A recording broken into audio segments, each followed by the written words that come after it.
Good evening, everyone. St. Charles Plan Commission will be called to order.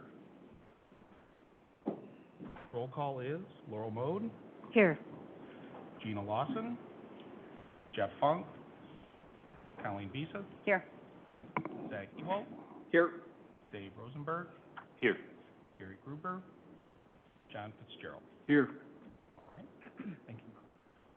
Will everyone please stand for the Pledge of Allegiance?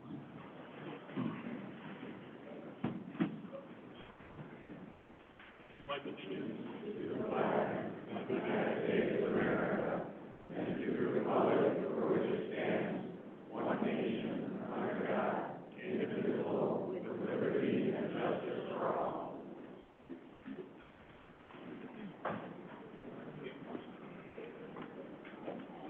Thank you. Item number 4 is the motion to approve the meeting minutes from August 6, 24 meeting of the Plan Commission. Is there a motion? So moved. Second. All right. All those in favor? Aye. Opposed? All right. Item 5 is a concept plan for the Charles Farm 970 acres at Lincoln Highway and Brundage Road, filed by Pulte Home Company, LLC. I want to welcome everyone to our meeting tonight. We, the Plan Commission, are a volunteer group appointed by the City of St. Charles to review all development matters. Tonight is our first time reviewing this concept plan, which is Charles Farm Project. A developer with the authorization of the landowner has approached the city to present the development concept and is here for feedback.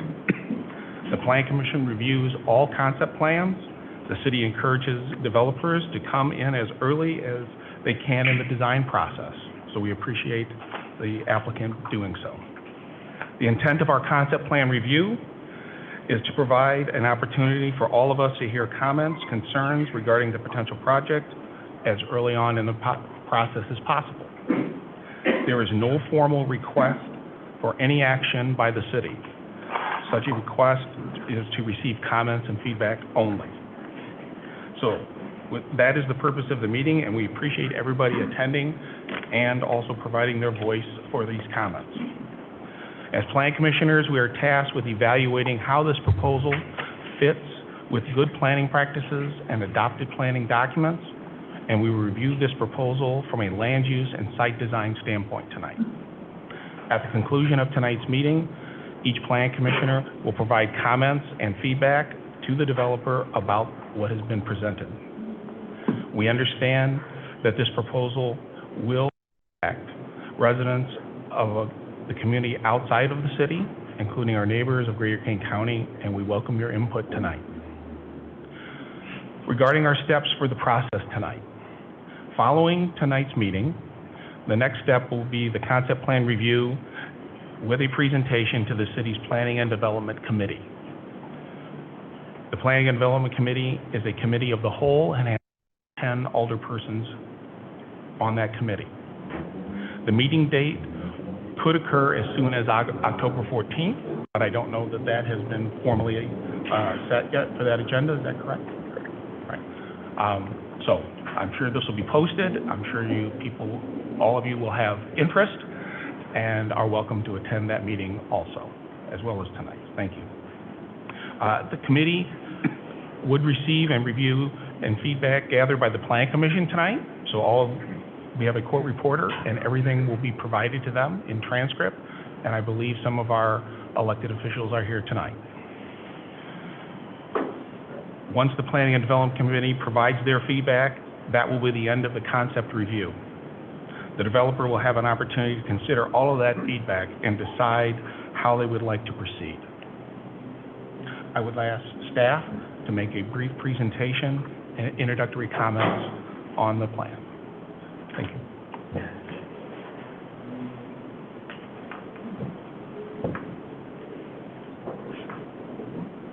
Yes, good evening. I'm Russell Colby, the Community Development Director for the City of St. Charles.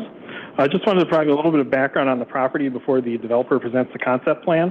The property we're discussing is unincorporated, and it's within the planning area of St. Charles, but also several of our neighboring communities. This map that's on the screen zoomed out and shows the context around the LaFox area relative to Elburn, Campton Hills, St. Charles, Geneva, and the Mill Creek development, which is unincorporated and located to the south of the site. The map also shows the open space properties around the development site shown in green. The property is contiguous to St. Charles corporate limits at the northeast end along Route 38 and the Illinois Youth Center property to the north of Route 38. In terms of some development history, the city last reviewed a concept plan for this property about 25 years ago for a project that was known as Grand Prairie. Annexation to St. Charles was also discussed at that time. Discussions from that time period led to the development of the 2007 Settlements of LaFox plan that was approved by Kane County. That project ultimately was not constructed, but we did include the settlements plan along with some notes as attached to the staff memo for reference by the Plan Commission. In the staff memo, we summarized land use recommendations from each of the neighbor communities and Kane County. With respect to St. Charles' comprehensive plan, the only area identified is the north portion that's within Campton Township, identified as rural residential. Kane County has a history of planning for this area, including historic preservation efforts with the LaFox Village Center as a historic district and Rutledge Road as a designated rustic road. In the staff comments, we've noted that these historic preservation elements are not reflected in the site planning, and that revisions would be needed to make the site plan fit the context of the property and provide compatible transitions around the entire site. And there's some further comments detailed in the staff memo. Regarding annexation to the city of St. Charles, the developer's concept plan is based upon annexation to St. Charles and access to municipal utilities. So while the Plan Commission does not decide on annexation of property, it is a factor in how this property could be developed. The annexation question would be discussed more directly as a part of the concept plan review by the Planning and Development Committee of the City Council, which is expected to occur in October. And they would be providing comments and feedback similar to the Plan Commission. There would be no specific action taken. I also wanted to note that even if this site were to remain unincorporated, the project site is still within the city's 1.5-mile extraterritorial jurisdiction, meaning that the Plan Commission could still be reviewing a development plan for this property, even if it were submitted to Kane County. That's the conclusion of my comments. All right. Thank you, Russ. Before we proceed, does anybody have any questions for Russ or Ellen at this point? Margaret? No? Okay. Great. All right. So as far as the format for our meeting tonight, we will start with a presentation from the developer, followed by some questions for the developer from the Plan Commission. We will then open it up to public comment, and we will call up individuals listed on the sign-up sheet to speak. Once we have gone through that list, if there are still others who had not put their name on the list, we will also honor those people. They'll just have to acknowledge that they would still like to speak. So if you didn't sign up originally, it's okay. You can still have another chance, hopefully before the evening's end. Out of an interest for providing an opportunity for as many people as possible to comment tonight, we would ask that you have your comments limited to 3 to 5 minutes. We also would have a significant amount of correspondence, all of which was on the city's website. So we received 70-ish letters as of Friday. There were another 15 or so that were received today. Also, there was a resolution from the Village of Campton Hills that was received. And so all of those things are part of the public record, and the Plan Commissioners have reviewed those prior to this evening's conversations. We also had a staff report that was prepared, again, on the city's website. So I hope all of you have had a chance to look at that, but we have also had a chance to review that before tonight's proceedings. So if you come up to speak, I would ask that we try not to repeat things that other people are talking about and have provided as comments. And also, if you submitted a letter, we would prefer that you don't read that letter to us tonight. And again, respect of time, we have a full house here, and there's also people in a couple of rooms back. who are here tonight, and assuming some of those people would like to speak. So from that standpoint, I would ask that everybody stay as focused and as brief as possible, understanding that this is somewhat of an emotional topic for many people, and we would ask that everyone treat everyone else with respect so that we, as plan commissioners, get an opportunity to understand people's viewpoints and will help us in our thoughts and what we want to share back as feedback to the applicant. At the end of the public comment, the plan commissioners will, anytime. Thank you. The plan commissioners will provide final feedback to the commission, to the applicant. With that said, I would like to ask the applicant to come forward. Thank you. And when you approach the podium, including the applicant and any of the public, please provide your name, address, and please spell your last name for our court reporter. Thank you. And lest we repeat ourselves like in the movies and everywhere else you go in America, please silence your phones or turn them off, whichever is more convenient. Thank you.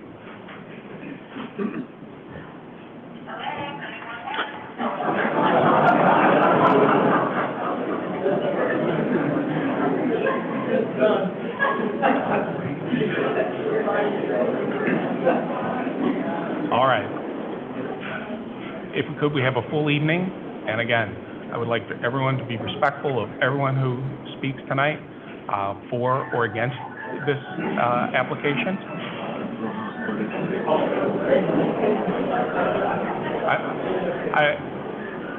Excuse me. I would just ask, if you're not going to turn your phone off now, please just go outside and wait for your calls or text messages. Wait, honestly. Thank you. All right. Good evening. My name is Russell Whitaker. I'm an attorney at the law firm of Rosenov and Whitaker, 445 Jackson Avenue, Naperville, Illinois. Here this evening on behalf of Pulte Home Company as a contract purchaser of approximately 970 acres on the western boundary of the city's planning jurisdiction. Normally, I would come to a planning commission meeting with a whole team of consultants from civil engineers, ecological experts, landscape architects, traffic engineers, and the like. We don't have that type of support structure with us this evening because of the nature of the city's concept reviews process. I think you outlined it pretty well in your opening remarks. But this process is part of the city's established process, specifically intended to elicit feedback before we make more substantial investments in the development of engineering, architecture, and landscape plans. So really, we are very much looking for 10,000-foot feedback on some very basic questions of, do you agree that a Del Webb community will help to address identified housing need in the Tri-Cities region? Do you agree with the general land use pattern associated with Charles Farm? As we've begun working on this project, we've engaged with the community, be it St. Charles staff, school districts, park districts, Kane County, the township, nearby residents, even the Conservation Foundation, and we've received important feedback. As we gather feedback from the commission this evening, the residents that are here, and ultimately the city council, we will revisit plans and consider how we can work with within the framework of the varied interest groups that touch and concern the project. We understand that there are many. Before we get into some context and discussion of the plan, I want to do a quick introduction of Pulte. For those of you who don't know Pulte, Pulte is a public home builder. Stock trades under the symbol PHM. Pulte is the third largest home builder in the nation. Pulte is also the third largest home builder in the Chicago region. Pulte has been building homes in the Chicago region for nearly 60 years, so there's both credibility and staying power behind the company. In 2023, Pulte sold 737 homes in the Chicago market with an average sales price of $560,000. When we talk about introductions of Pulte, I think one of the most compelling points is that Pulte has had the top-selling communities in Chicagoland for 7 years running. You don't receive this type of distinction by building on volume.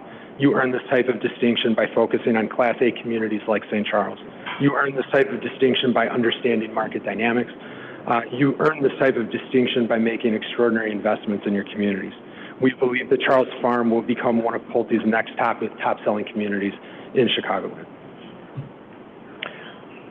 Pulte acquired the Del Webb brand in 2001. Originally established in 1960, Del Webb pioneered amenity-focused 55-plus communities with Del Webb Sun City in Arizona. The foundation of Del Webb rests on the age-restricted nature of the community. If there are specific questions about age restrictions, I'm happy to discuss those in follow-up questions, but in general, covenants associated with ownership of the property will require at least one resident in each home to be age 55 plus. This type of age restriction is permissible and is as an exception to the Fair Housing Act, which actually allows us to discriminate based on age due to the unique nature of the aspects of the senior-oriented community. Del Webb is a low-maintenance community. All snow removal, mowing, and general yard maintenance is coordinated through the homeowners association that will govern the project. Homeowners are responsible for the maintenance of their home. Floor plans are built for the active downsizer. They accommodate a simpler lifestyle and facilitate aging in place.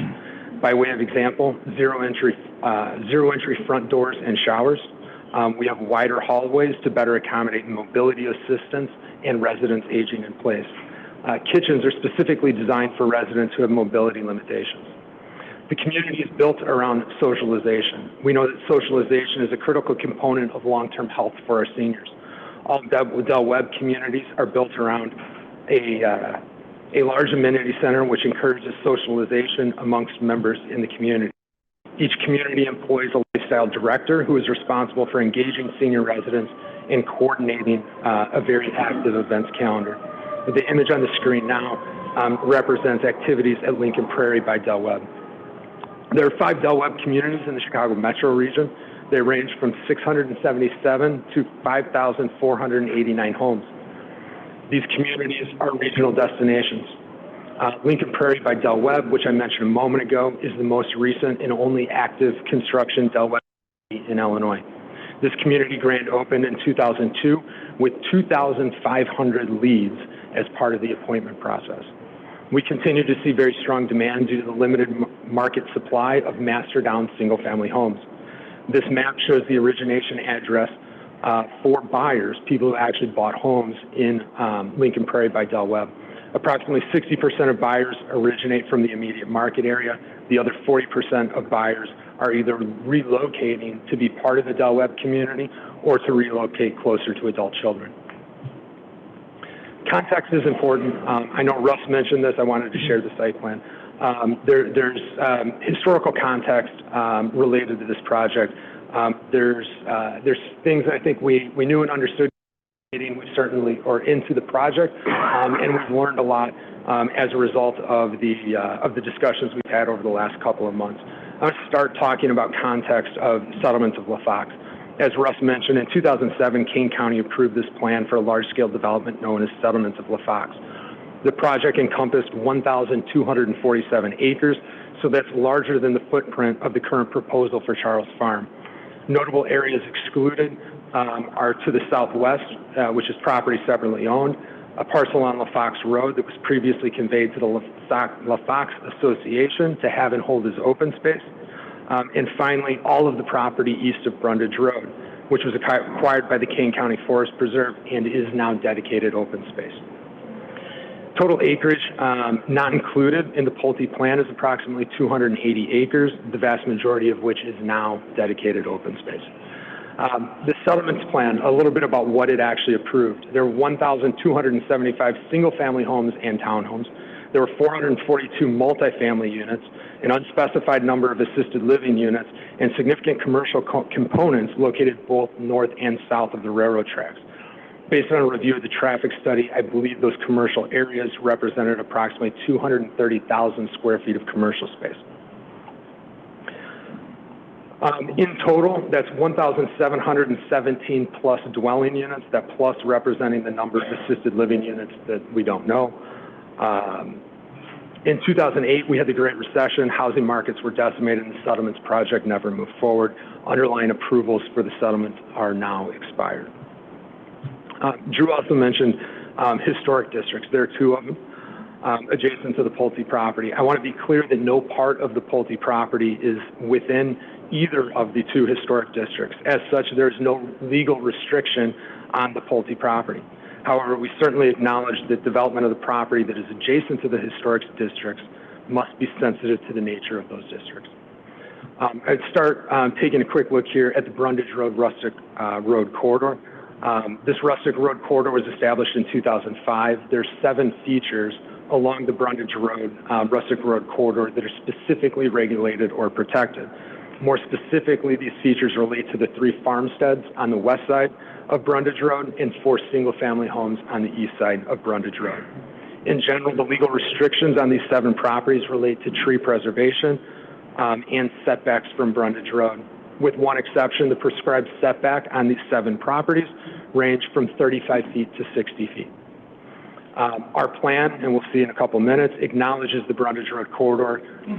When we look at the plan, you'll note that there are no roadway connections to the Brundage Road corridor.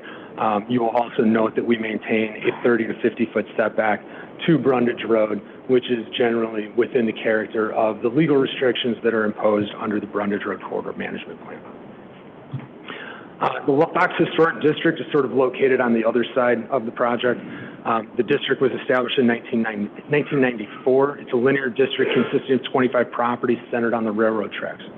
Development around the district presents some unique challenges. I don't think there's necessarily a right or wrong approach, but there's certainly different approaches that can be taken to redevelopment here. A couple of comparisons.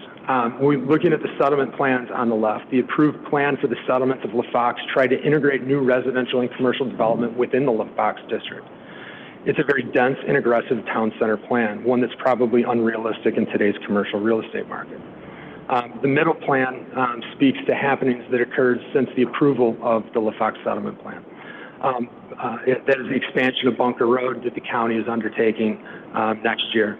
The answer to how we ultimately approach this area may well rest on the implications associated with the county's planned extension of Bunker Road. The county anticipates commencing construction, as I mentioned, next year. With that construction, the Bunker Road will extend underneath the railroad tracks. The expectation is that Bunker Road becomes a new north-south arterial that improves regional traffic flow. It's the implication of that road extension that has dramatic impacts. With this connection, there's a very real possibility that the at-grade crossing at LaFox Road is eliminated. If that crossing is eliminated, it has profound impact on the integrity of the LaFox district and the layout of development along LaFox Road. So when we look at the plan for Charles Farm, Pulte took the opposite approach to the settlements. Pulte incorporated some open space around the LaFox district. We avoided new commercial development along LaFox Road. New residential homes effectively operate as standalone neighborhoods, drawing a clear distinction between new and old. As I stated in the presentation, the concept review process is a starting point. We know there's a long discussion on this development moving forward. These areas around the historic district are examples of where we seek feedback and readily acknowledge that discussion and continued coordination is necessary. There are a whole host of residential, commercial, and even some industrial properties around the perimeter of Charles Farm. In some locations, we have wetlands, parks, detention basins, or preserved open space adjacent to these established uses. In other places, we're showing either neighborhood retail or residential lots immediately abutting those established uses. In most cases, the conceptual layout was based on topography and drainage considerations. As we've had conversations with the community, we've certainly received feedback on the layout. We've had opportunity to learn more about some of the neighboring businesses in particular. We look forward to continuing those conversations and understanding how we can work with our neighbors. Again, the emphasis for us this evening is about the overarching concept of development being presented tonight, much more so than a specific lighting plan. Does this commission believe that a Del Webb community would be a great addition to the city of St. Charles?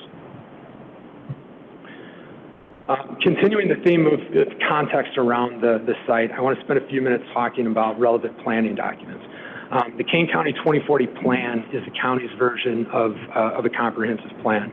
It was approved in 2012, so it's about the time markets were beginning to emerge from the Great Recession. It's a 230-page document. We could frankly spend all night talking about it, so there's a couple of a couple of key elements that I would like to touch on. That begins with the land use strategy map shown here. This map divides the county into three primary categories. The blue area represents sustainable urban areas. The yellow area is critical growth area. The green area being agriculture/food, farm, and small town area. These are not names that I created. These are names in the county's plan. These names and areas have been established for years, even in advance of the 2012 plan. This map was carried forward from previous versions of the plan.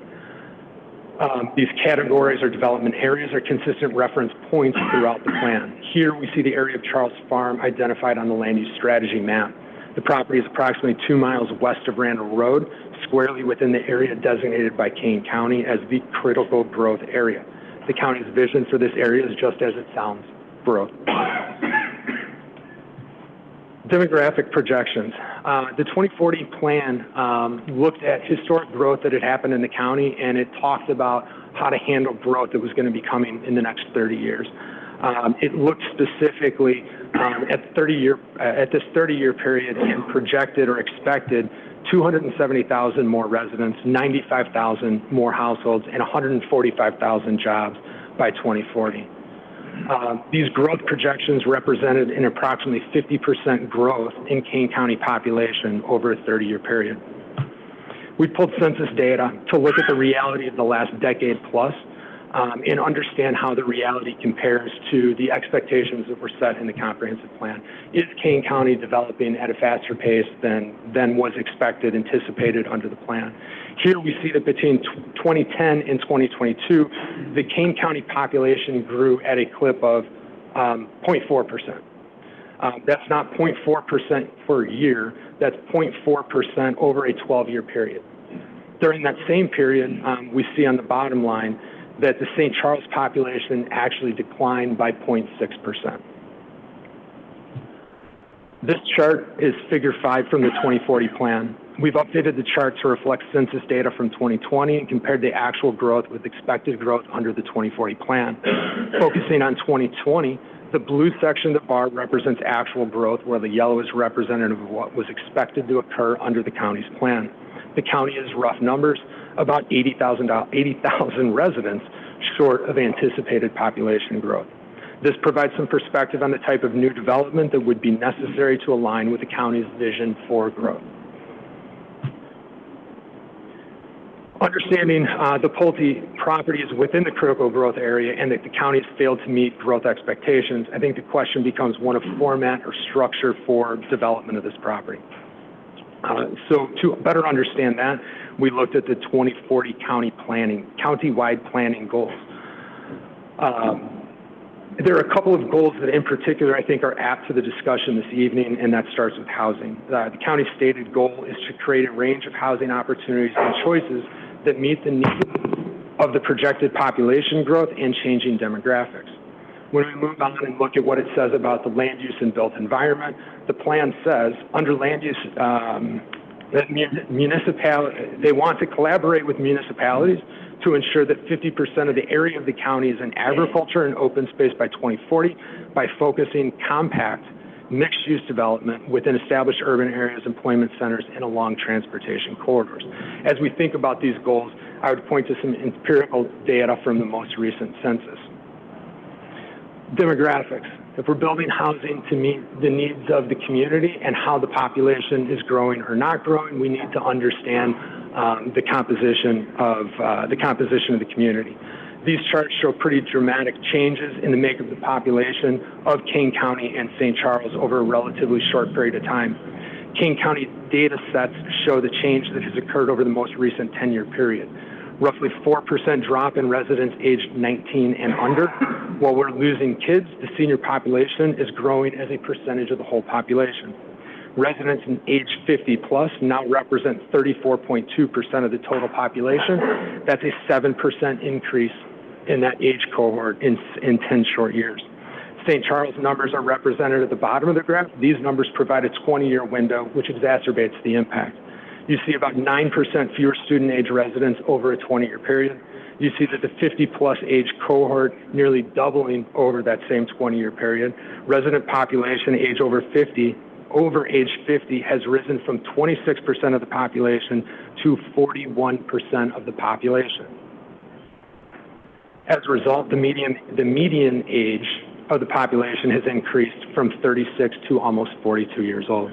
I still pine for being 42 years old, but that's another story. None of this should come as a surprise. Federal government has been publishing reports on the aging population for decades now, and I provide this information because I've heard before that, well, this is just a bubble. The population is going to correct, and we're going to be full of kids again in the future. And that's not the case based on what all of the federal demographers have to say. The trend is, in fact, not going to slow, but will continue to accelerate over the next 25 years before leveling off. Post-World War II, the country began building at an unprecedented clip to accommodate young families. We're in a similar inflection point today. We hear presidential candidates talking about it. However, instead of building for families, the new housing crisis relates to the needs of the senior population. As a result, every comprehensive plan in the region talks about the need to provide housing for the aging population. The county's 2040 plan identifies some specific metrics about future land use. One of these metrics is preserving 50% of the county area in open space and working agriculture by 2040. Here we have a breakdown of Kane County broken down by land use category as of 2020. I would note that 59% of the land in the county falls within the agriculture and open space category. 19% is dedicated to housing. We are well within the parameters established under the county's plan. I would add that there have also been extraordinary efforts toward preservation of open space in the last decade. Campton Township has a very successful plan for open space. I don't know all of the specifics, but I've heard numbers of 1,500 acres with a goal towards 2,000 acres in Campton Township alone. The Kane County Forest Preserve has also been focused on its pursuit of open space. This slide shows land acquired by the district over the last 7 years. The district has acquired 2,698 acres of open space since 2017 and currently holds 23,517 acres in total. The county looks at how development is going to occur in their 2040 plan. This map shows extraterritorial municipal jurisdiction as of 2010. That extraterritorial jurisdiction relates to the area 1.5 miles from the boundary of the municipality. What you see in this map is that Kane County is largely being swallowed up by municipalities. The development, when it is occurring within the confines of these municipalities. As early as the 2030 plan, the county supported, quote, the logical and orderly growth of cities and villages where 90% or more of our new population will reside. That premise is confirmed in the 2040 plan, which states that municipalities will make decisions on 90% of the county's land area. This is an express acknowledgement that development of land, such as the subject property, can and should occur within established cities like St. Charles that provide services to the residents of the community. With understanding the property is well suited for development, we look to, again, the format of development. Section 2.2 of the plan is titled Land Use and Built Environment. The county focuses on 10 smart growth principles. We don't have time to talk about all of the principles this evening, but I think there are a couple that are particularly important. Principle 1, create a range of housing opportunities and choices. Principle 6, mixed land uses. Principle 7, preserve open space, farmland, natural beauty, and critical environment areas. And Principle 10, take advantage of compact building design. I mentioned 10 specifically because with compact design, the county is specifically encouraging more density per acre of land that is being developed. The goal is where we're developing land, make that development a little more dense. That way we can preserve a greater portion of our land as open space or agriculture. As we talk about the layout for Charles Farm, I would ask that you keep these principles in mind because it is very much the formula with which Pulte has conceptualized Charles Farm. There are a number of textual examples. This is from the county's 2040 plan. Here we see there's expressed support for communities that are denser and designed for mixed uses. The summary statement in section 2.2 of the plan is telling. It speaks directly to the 3 land use strategy areas that we showed on the map. We've highlighted the text from the plan according to the land use areas. You see smart growth and livability principles, i.e. mixed use and density, as focus of the critical growth area. The last stanza then focuses on rural character of agricultural areas, which are delineated in green on the map. The St. Charles Comp Plan, the county's comprehensive plan provides a foundation for consideration of land use tonight on a regional scale. I think the city's comp plan is obviously equally as important. The staff report attaches this residential areas framework plan, which is a subset of the city's comprehensive plan. You see the northern portion of the Pulte property is delineated as parcel A, which is slated for rural residential. The balance of the property is not specifically considered under the city's comprehensive plan. Rural residential is generally characterized under the plan as large lot single-family development on the outer limits of the city. The plan notes that it may have been developed prior to annexation, generally doesn't include sidewalks and trees, and it includes open swale drainage instead of curb and gutter. It's interesting because some of the foundational elements of this rural residential format would specifically conflict with the requirements of the city's subdivision ordinance. I would also point out that there's a significant stock of rural residential homes north of Route 64, east and west of Randall Road that fit this bill. You see these areas delineated on the map with existing street networks. My sister used to live in a home on Crane Road, which was a great example of rural residential development that occurred circa 1900. I think Mill Creek and Fox Mill are better examples of how modern development should occur within the framework of an existing rural area or a critical growth area as identified in the city's comp plan. I think that's very much the character of what we ultimately seek to accomplish with Charles Farm. I think that type of development is consistent with both the county's plan and the city of St. Charles plan. The city's comp plan is much more than just the future land use. It talks about visionary goals and objectives. The plan is purposely flexible. It establishes policies and priorities meant to guide decision-making when confronted with opportunities which may not have been foreseen decades in advance. In fact, the plan specifically notes potential catalyst projects that could stimulate further redevelopment should be given priority. Charles Farm is absolutely a catalyst project. The Del Webb community within Charles Farm will be a regional attraction, drawing residents from across the Chicagoland region. These residents represent $300 million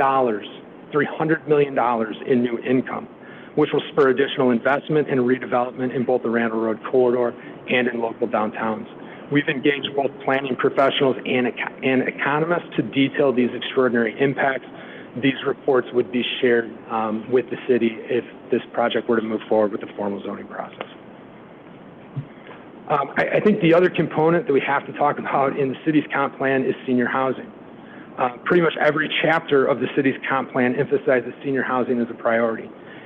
In discussing senior housing recommendations, the plan states, in particular, development that meets the specific needs of elderly residents, ranging from multifamily units to independent living, should be encouraged to allow residents to age in place. Another section of the plan devoted to senior housing says this: senior housing is an essential component of the city's residential offerings and should be appropriately accommodated in select locations. The notion of aging in place is important as it allows residents to remain in the city as they progress through different stages of life. Although the residential areas plan does not call out specific locations for senior housing, the plan does recognize the importance of developing additional senior housing within the community to accommodate the city's existing and future senior populations. Charles Farm represents a unique opportunity to address this senior housing issue head-on, not just for the benefit of St. Charles residents seeking to downsize, but as a destination community for residents of the Tri-Cities and the broader Crane County region. Spent a lot of time talking background, so I'll move fairly quickly through some of the plan discussion, but I'll look for a minute at the concept plan here. I think everybody's seen the map, but the property consists of approximately 970 acres. We have Route 38 to the north, Kesslinger Road to the south. Brundage Road sets the east boundary of the property. As I mentioned, and you see here, there are no connection points to Brundage Road. Harley Road is the western boundary of the project. Bunker Road, with the improvements I mentioned as being scheduled by the county, runs north-south through the community. Access. 2 points of ingress and egress are planned to the north along Route 38. We've structured these primary access routes as collector roadways. To minimize congestion and traffic conflicts, there are no homes loaded on these collector roadways.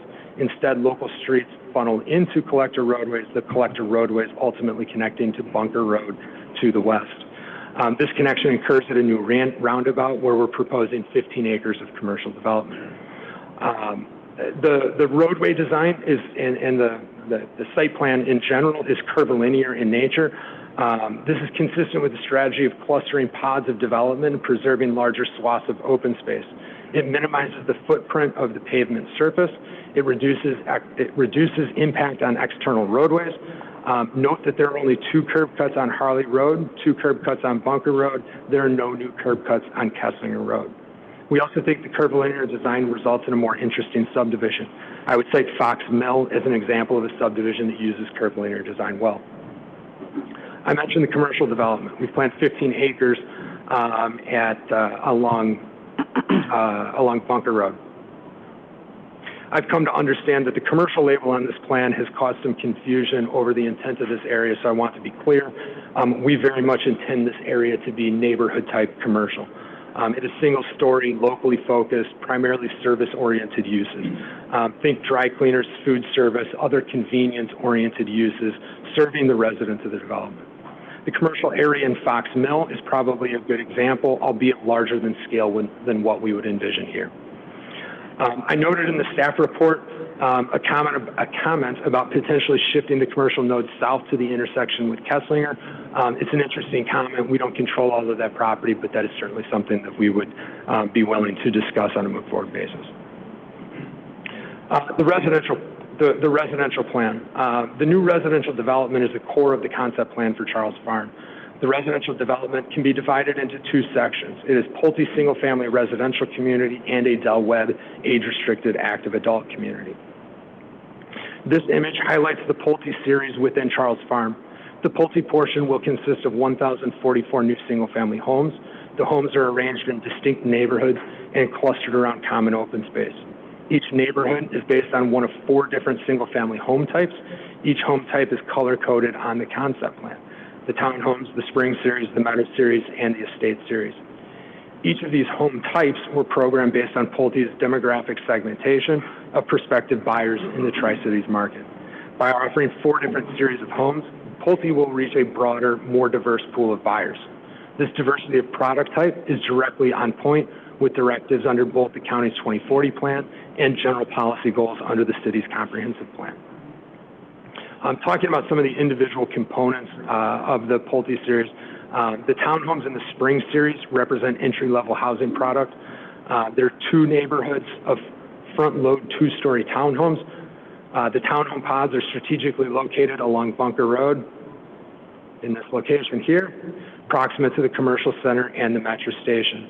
Individual townhome units will range from 2-bedroom and 1,800 square feet to 4-bedroom and 2,400 square feet based on buyer options.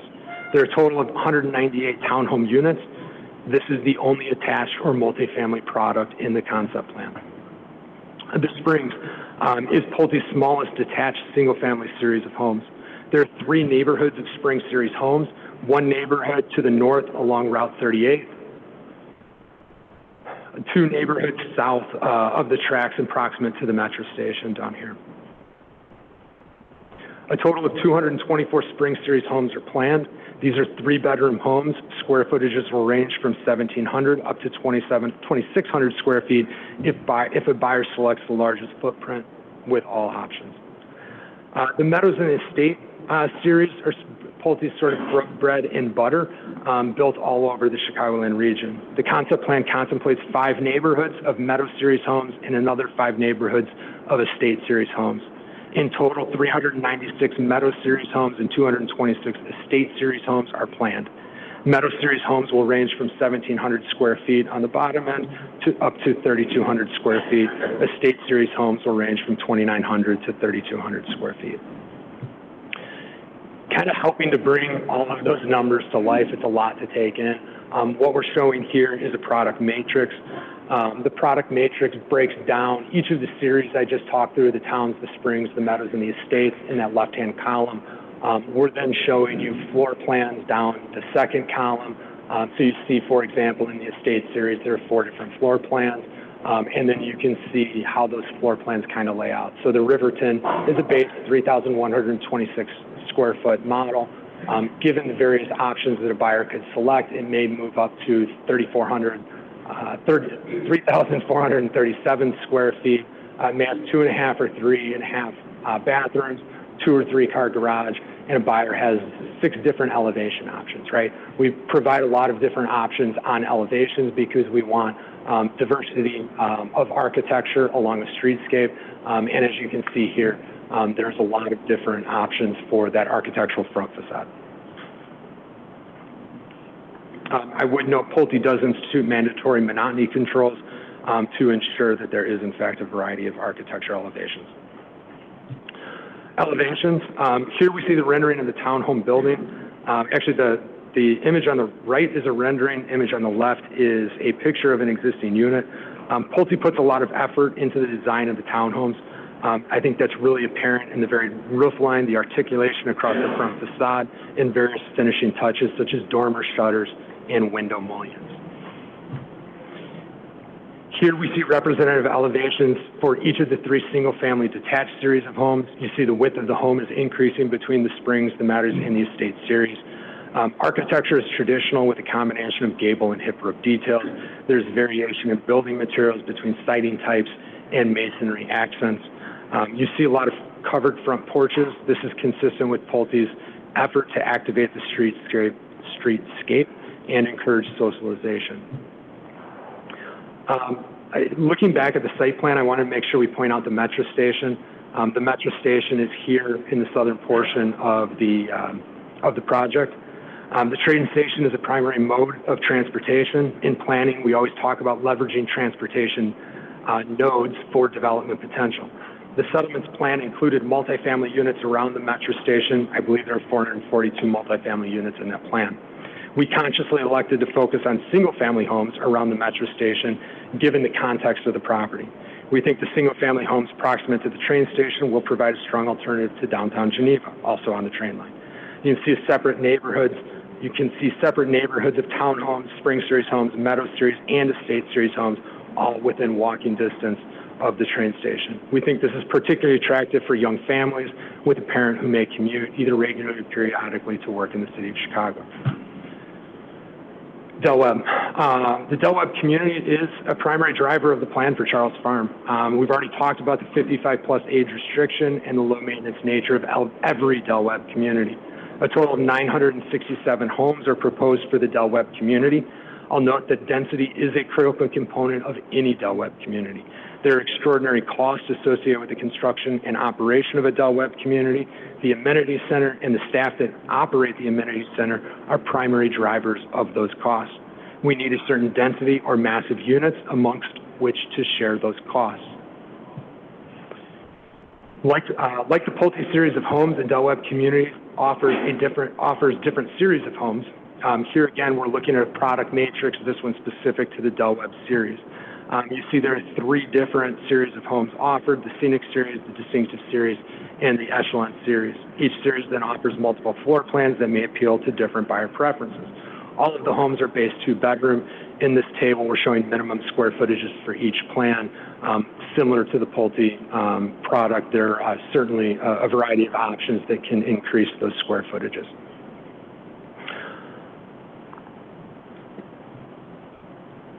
Here we're showing representative elevations for each series of homes in Del Webb. These are actual images of model homes at Lincoln Prairie by Del Webb. Similar to the Pulte series of homes, you see that the width of the home increases as you step between each series from Scenic to Distinctive and ultimately the Echelon series. All of the homes are base ranch models. Buyers have the option to add second-story space. That second-story space may be storage, loft space, even additional bedrooms. It's ultimately up to the buyer. The amenity center. This slide shows a rendering of the amenity center at Lincoln Prairie and a couple of images of the finished product. The amenity center represents an upfront $15 million investment in the Del Webb community. It's an absolutely critical component to establish the social network that underpins every Del Webb community. Outdoor amenities, and you can kind of see them in that left image, include pickleball and tennis courts, extensive walking paths, gardens, bocce ball, an outdoor pool, and passive recreation space on patio outside of the clubhouse. The clubhouse itself is approximately 17,000 square feet. It includes an indoor pool along with locker room facilities for both of the pools. It includes a large fitness center, a business center, and a coffee bar, a yoga studio, offices for the lifestyle director and on-site staff, and a banquet hall with a catering kitchen. So we've got a rendering on the left of the Lincoln Prairie Amenity Center. The images on the right are photographs of the amenity center at Lincoln Prairie by Del Webb. So you can see a little bit of the fit and finish of the product. I want to end on talking about open space a little bit. As I wrap up, the last point of emphasis is open space. As I mentioned earlier, 40% of the total site area is dedicated to open space. That's approaching 400 acres across the development site. Open spaces include preserved wetlands and floodplain, new stormwater management basins, landscape buffers, public park spaces, and a centralized conservation area. I'll focus a little bit on that centralized conservation area. Mill Creek runs southeasterly through the Pulte property. Johnson's Mountain Run connects to Mill Creek and runs to the south. We recognize these areas as significant natural resources that dictate special attention. We show both Mill Creek and Johnson's Mountain Run, that's a mouthful, in this map. The blue section is representative of the actual creek. The green section is a conservation corridor that Pulte has planned across the creek. To the north, this conservation area is as much as 1,175 feet in width. It's over 500 feet across the middle section, almost a football field. Pulte is working with experts at V3 companies to develop a plan for this area. The goal is to activate the north side of the creek with walking paths for the benefit of the public. The south side of the creek would be set aside as natural habitat. In general, the goal is ecological uplift. In today's environment, we have uncontrolled runoff from agricultural fields directed to the creek. The plan will include removal of invasive species which are prevalent in the corridor, the establishment of new wildlife habitat along the creek corridor, and a plan to create native plant habitat that can improve water quality. In total, this conservation area is just over 80 acres. Our intent is that this area would be dedicated to the Park District, Forest Preserve, or even the Conservation Foundation for the benefit of the public. So as I wrap up my remarks this evening, I would start by thanking you for your time and attention this evening. I know it was long. There are a lot of moving parts with this project. I wanted to try to be thorough in setting the stage for why we believe Charles Farm is an appropriate extension of the city of St. Charles. I want to note that a lot of work and research goes into a plan like this. That research specifically included 5 different focus groups of realtors and St. Charles residents. The response was overwhelmingly positive, with each of the groups finding that the concept of a mixed-use community consisting of diverse neighborhoods of Pulte and Del Webb homes would fill a gap in the housing supply for the aging population and existing residents with families looking to move up and stay within the city. We're excited about the opportunity to be a part of the city of St. Charles, and we look forward to working with staff, this commission, and residents as we look to improve and move forward the concept for Charles Farm. Thank you. Thank you. Well, appreciate the thoroughness of the background and a presentation of the plan. I think some of this information was not part of the original submittal, so it is beneficial to hear some of that and see some of that, and I appreciate that very much. But open it up to any comments from our commissioners, questions at this point. Russell, you mentioned that you did research in talking to residents within the area, realtors, et cetera. Could you expound on that a little bit? Yeah, I mean, it would be part of in order to make, we've obviously made an investment in these plans, right? In order to, do the survey and put together some preliminary planning detail, coordinate with the city. So as part of that process, we've got to get corporate approval. We've got to, corporate has to say, yes, you're able to spend X number of dollars in order to move this project forward and see if we can get the right to build it. There's additional steps along the way. The corporate would have to grant additional approvals. One of the things we do at the beginning of this process is we reach out into the community and we find realtors who are popular in the market, and we find some influential members in the community, and we do focus groups with those people. So we did 5 different focus groups, and Excuse me. The public will have their chance. Please do not do that. Please do not do that. And based on, as a national corporation, we've developed a process for doing those focus groups. And we basically did interviews with the focus groups, asking them questions, showing them plans, talking about the market, talking about what Del Webb is, and doing a thorough presentation for them to understand how they thought this would be received. Do the realtors who sell homes in the city of St. Charles or in the Tri-Cities area believe that this is necessary and appropriate? Would it sell? We're making a very, very large investment if we move this project forward. There's nobody that wants to know that this is going to sell more than Pulte. Thank you. Could you expound on what the price range, and you don't have to give like an exact number, but on the low end to the high end of the variety of? Yeah, let me work on getting that information. There's a lot that I tried to cram. I don't have that information. I'll follow up with you on it. Okay. Russ, I have a question. When looking at the concept plan, you showed a portion on the northeast side of the plan was not going to be in the Del Webb section, so it looks like, maybe 40 or 50 homes. Over a little bit. Effectively the spine road here. So we've got a spine road that runs all along the development, connects to Bunker. So the concept is that we do grand entrances to the Del Webb, and so those grand entrances would occur off of that spine road, and so you would have that entrance feature. We're just unable to figure out how to really get the Del Webb to extend to that I'll call it that northeastern section, the northwestern section of the northeastern section. So I think that, yes, there are certainly some Pulte homes there.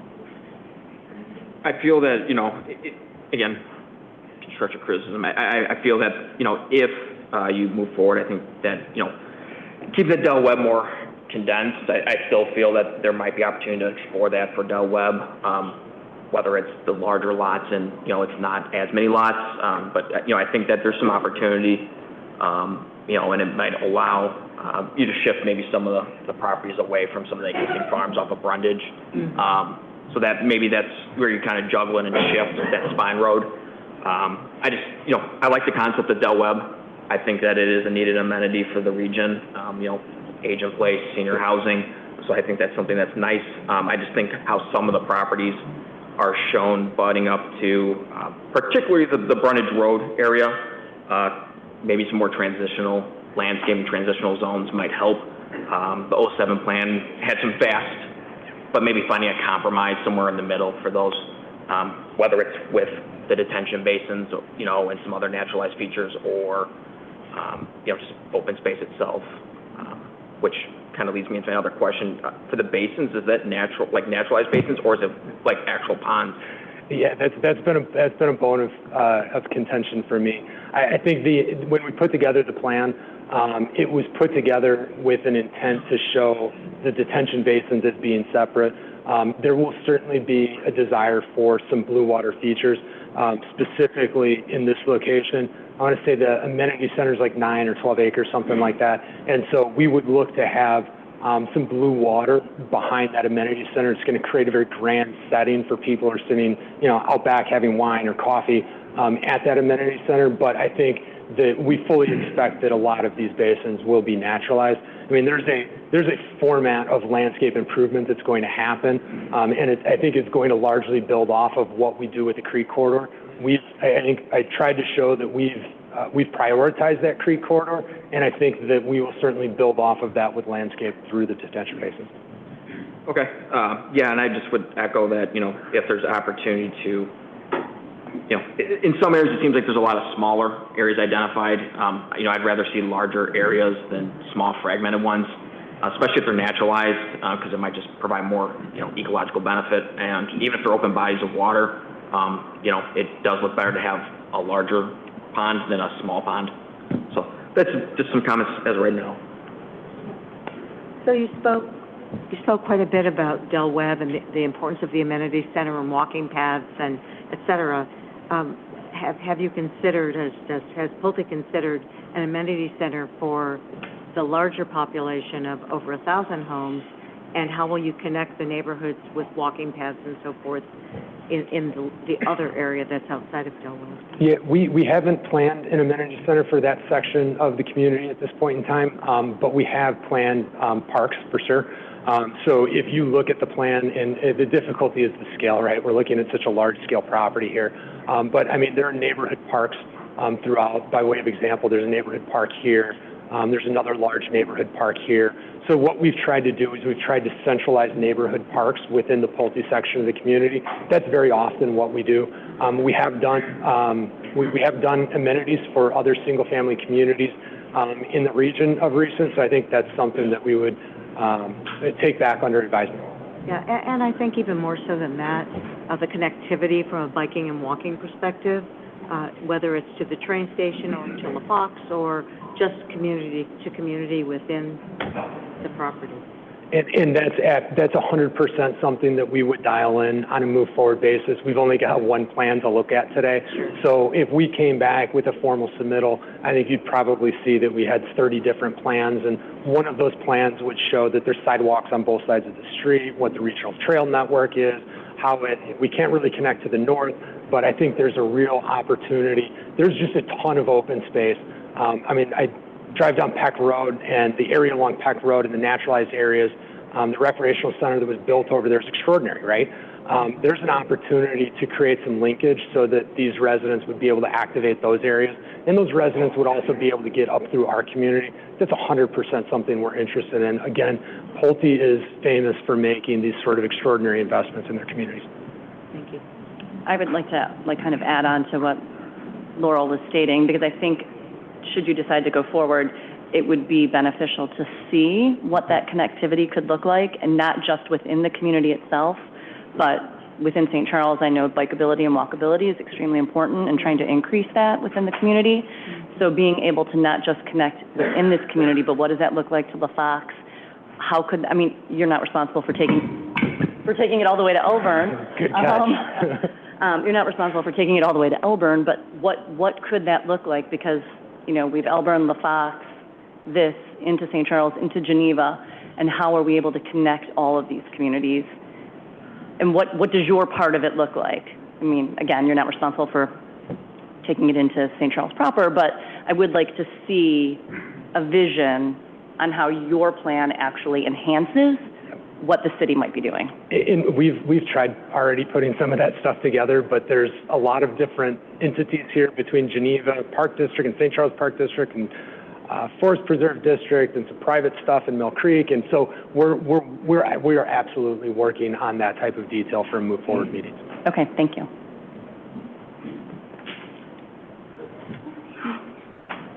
The question regarding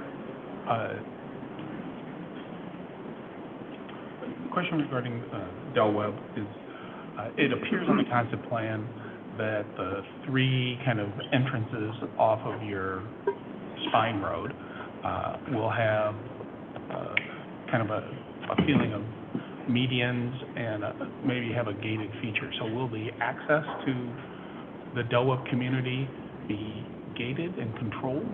No, we're not planning a gated community. These are public streets throughout the Del Webb community, so there would not be restricted access. It would absolutely be a grand entrance. I think we could, I don't have all of the image, but we could take a look at what we did at Lincoln Prairie, and you would see very large monumentation, the boulevard medians, and the ornamentation around that entrance. Okay, all right. And so then you're saying that all the streets, you know, would be, if you will, city streets and yet to be exactly determined, but they would follow the standards that are set up based on particular right-of-way widths and standard things that would be expected of sidewalks, street trees, street lights, all of those types of things. That's absolutely correct. I mean, we wouldn't be looking to deviate from standards for sidewalks and street trees. We think those things are essential to the creation of the type of character of the community we're building here. Okay. So in the Del Webb community, with the amenity center and all of the services provided for the homeowner, would that cost fall to a homeowner association to manage, or would Pulte continue to manage that? No, it is taken over by the homeowners association. So we've got staff at Pulte whose job is really to manage these things through takeover and set them up in a very beneficial manner so that when residents do take these things over, they have a full understanding of the responsibilities that they need to manage. So we would ultimately be turning it over. Those residents would be, we would have disclosures as part of any sales contract. The residents would be aware of what the responsibilities were of the association, including the maintenance of the clubhouse, and what the fees look like on an immediate and a move-forward basis. Our residents will pay for the private amenity that they are receiving. Did you have any sense, ballpark sense, of what that HOA annual assessment might be? Lincoln Prairie is $360 a month. And that includes the staffing and maintenance of the amenity center as well as road, all of the landscape and so on? Yes, as well as all of the common maintenance of common areas, as well as the mowing of your yard, as well as the maintenance of all the plants around your home, as well as the plowing of the sidewalks and the plowing of your driveway. So there's a lot that is certainly rolled up in that. At 360. Okay, Thank you. That's a good frame of reference. You're welcome. Appreciate it. Can I ask, with regard to the commercial property that you show on here, is there a reason why that's not more closely aligned to the actual train station? It seems like the train station would be a perfect opportunity. And again, I know it's just, I think, to the north of it, right? Or what's the distance, I guess? I mean, it's going to be a reasonable distance. I think you wouldn't. I think if you could walk between the commercial and the train station. It's going to be a pretty good walk. I think that by and large we have. When I look at development that's occurring around train stations, there was a large push for TOD. I think that there's a lot of areas where some of that TOD hasn't come to fruition, where we see these commuters getting off trains, and certainly there's some fewer commuters on trains today than there were a couple years ago, but we haven't seen the same type of support immediately adjacent to the train station. So I don't think we believe that it needs to be adjacent to the train station. Okay. I think we're better off moving the residents adjacent to the train station, allowing them to utilize that proximity to the train station. And then I think that commercial component is really going to focus more on automobiles or people from the development walking to the commercial. I mean, we could get into all kinds of examples of downtown development in Lisle, in Naperville, in community. I mean, Naperville, the downtown Naperville train station, I think, has the highest ridership in the state of Illinois. And the Fifth Avenue station, which once had a lot of commercial in it, has absolutely zero commercial in it today because they found that those riders simply were not leveraging the commercial that was adjacent. They were getting off, they were jumping in their car, and they were getting home as fast as they could to have dinner with their families. Okay. And then I believe I read that you don't take ownership of or you don't you give it to a third party to fulfill the commercial. Is that correct? That is correct. We've done a lot of developments in the area where a commercial component has been included in the plan. Lincoln Prairie is an example. We're still working on the disposition of the commercial at Lincoln Prairie. Off the top of my head, I can think of Killdeer as an example. So there we had 3 commercial outlots that were created along Rand Road. as part of an adjacent residential development, much smaller scale. We platted, we set them up, we did the base land development for them, but then we flipped them to a partner, which in that case was Bradford Companies, and Bradford came in and is doing the development. There's one restaurant that's built, and I think there's some other stuff in the works right now.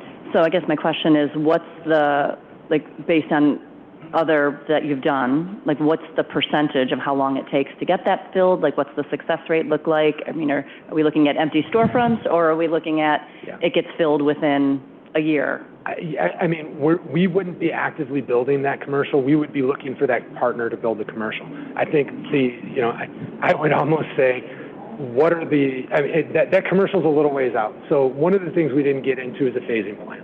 This community is going to be built in, I think it's 6 phases. I know we submitted the phasing plan as part of the details. We're starting in the northeast, and we'll basically be building to the south and the west.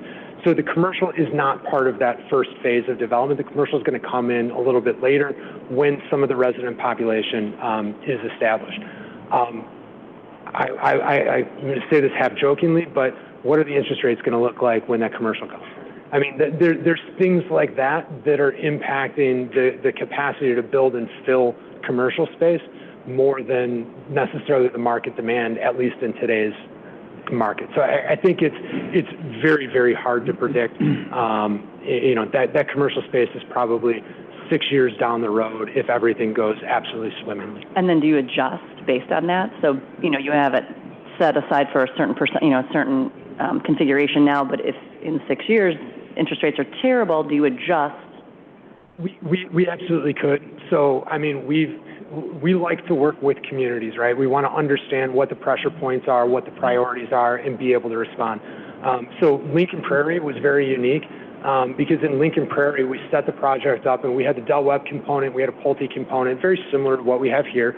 And instead of locking in some of the future pods of development, we said, hey, listen, how about we make this flexible? It was based on the discussion with the city. And so we had the ability to either make those pods Del Webb, an extension of Del Webb, or we had the ability to make those pods traditional Pulte homes.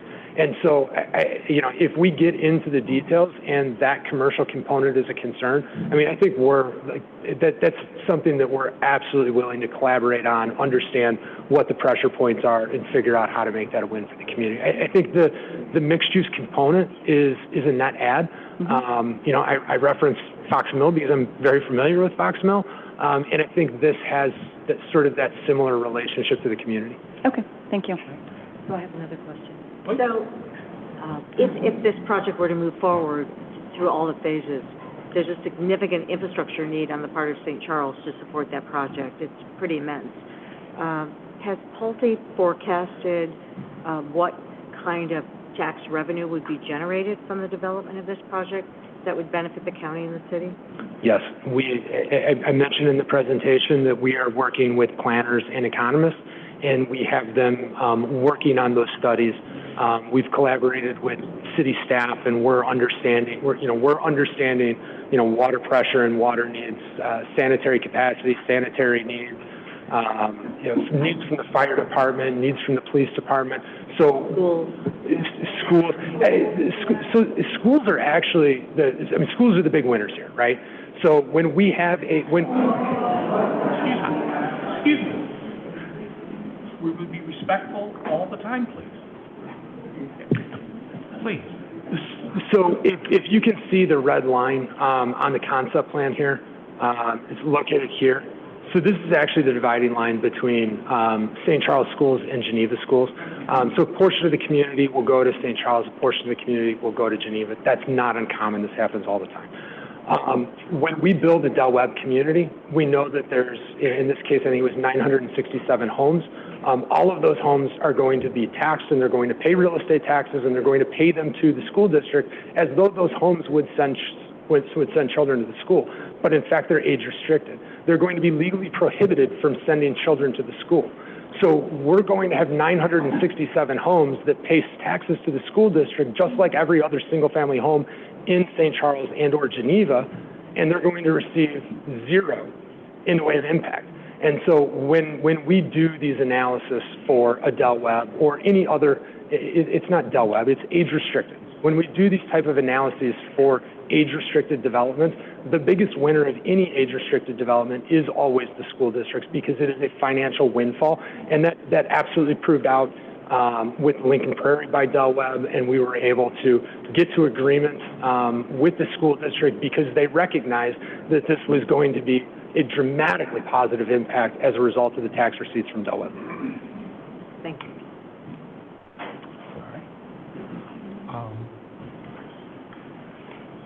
I just wanted to echo a couple of comments that we had regarding pedestrian movement throughout the project. And the current plan doesn't really address that very well. And I would say that it is important to work through that, and to address that, not only maybe with the Park District, Forest District, but to look at as many ways as possible to connect beyond the property lines, even if it's suggestions or opportunities for, hey, we can't connect directly, but we could connect if there was an easement for a quarter mile here or something like that, because I do think whether it's to Mill Creek or beyond Route 38, which is a little bit tougher cross, if you will, Yep. There is definitely Park District space to the north, and the ability to do that and talk with them about that. Sorting out how do you get across 38 is another topic, but I think that that will be really important, not only to your residents, but to everybody who's interested in this project. I think that it would be helpful. So I encourage that as something that continues to get focused and study. And I think that there is a need for a traffic study. I mean, I'm sure you're going to have, the access points on Route 38 alone are going to drive some IDOT requirements that engineers find exhaustive. But IDOT is IDOT, and anybody who's, and I'm sure Pulte, anywhere you work in Illinois, whether it's IDOT or county, you deal with that. And so I think that that is an important topic, because I think depending on what those traffic counts are, and assumingly you're going to have to do roadway improvements to Route 38 related to decel lanes and turn lanes to address safety, because it is I think it's a 50-mile-an-hour post. I'll bet you there's speeds beyond 50 miles an hour, many days and many times of the day. So I think that will be an important thing to address that. And as part of that, if there is that conversation, specifically like with the Park District to the north, and is there ability to connect up to those facilities, that maybe there's a discussion about a low-grade crossing that provides that safety and is part of those infrastructure improvements, and that maybe there's some ways to work through that, or at least begin to have that conversation so that it is something that's on the radar of when you're talking to IDOT, that is something that you guys would want to consider if the Park District would be interested in support, because clearly when there is public body support, those things work a little better and get a little bit better reception, from somebody like an IDOT or Kane County DOT. So I can continue to encourage those types of things. I think that the plan on a whole is workable, but I think it's also missing what I would call some sensitivity issues. And I think many people here will want to expound on that. But and they have a more personal interest because they live in this area, and I just live not too far away here in St. Charles. But I do think that the Brundage Road area could use a lot more sensitivity from an adjacent user standpoint. There's three existing kind of commercial, quasi-commercial users on the west side of Brundage, and I think you've made an initial attempt at addressing those buffers and setbacks, but I think there's more to be done there. I think that some key things that are important to the character of these areas is not only the rolling topography and the views and things like that, but I also think that the hedgerows that define these properties and that define certain areas are key natural features in their own visual right. In the case of those three properties, specifically along Brundage, they're all surrounded by hedgerows. And right now, it appears that almost none of that is being preserved. Because a hedgerow is going to grow on both sides of the property line, and if you build your lot up to the property line, some of that hedgerow is going to get torn apart for utilities and different things like that. And so I would say an additional sense of setback and separation to preserve those hedgerows will be not only good for, in this case, residents of Del Webb, but I think also will go a long way to helping those property owners and businesses feel maybe a little bit better about what you're proposing. I won't speak directly for them, but in half of the letters that we received, which I'm sure you've seen too, there was commentary about those specific users, their relationship to what is being proposed. And so I think there's a lot to be yet thought about there. I have a question related to, that's part of that discussion, but also relates to what the Del Webb, I'm sorry, not Del Webb, the Del Webb homes. All of them are being shown as single family with lot depths of 120, 135, and 150 feet in depth. And if people do not have to maintain their yards, does the POA, be it at Lincoln or somewhere else, the Huntley property, I don't know if it's the same kind of approach, you guys have maybe evolved some things since then, but do you guys allow people to fence those yards? Yeah, so you had two questions. I want to hit the first one with respect to adjacent properties. I think we absolutely look forward to having some more direct conversations with folks. We knew that we had the plan out there, understand that people are sensitive to it, and we'd be ready, willing, and able to sit down with folks, understand what their priorities are, and figure out if there's a way to collaborate. With new residents in the area, people are running adjacent businesses. I think there's certainly opportunities with spending power being brought by the subdivision. So we look forward to having those conversations. With respect to fences in the operation of the yards, in the Del Webb, absolutely no fences, absolutely not. So that's, whether it's Del Webb or any other age-restricted project I've worked on for other builders in the marketplace, we're never allowing fences when we have an age-restricted component because we're looking for efficiency, right? I heard the gasps when we said $360 for monthly fees.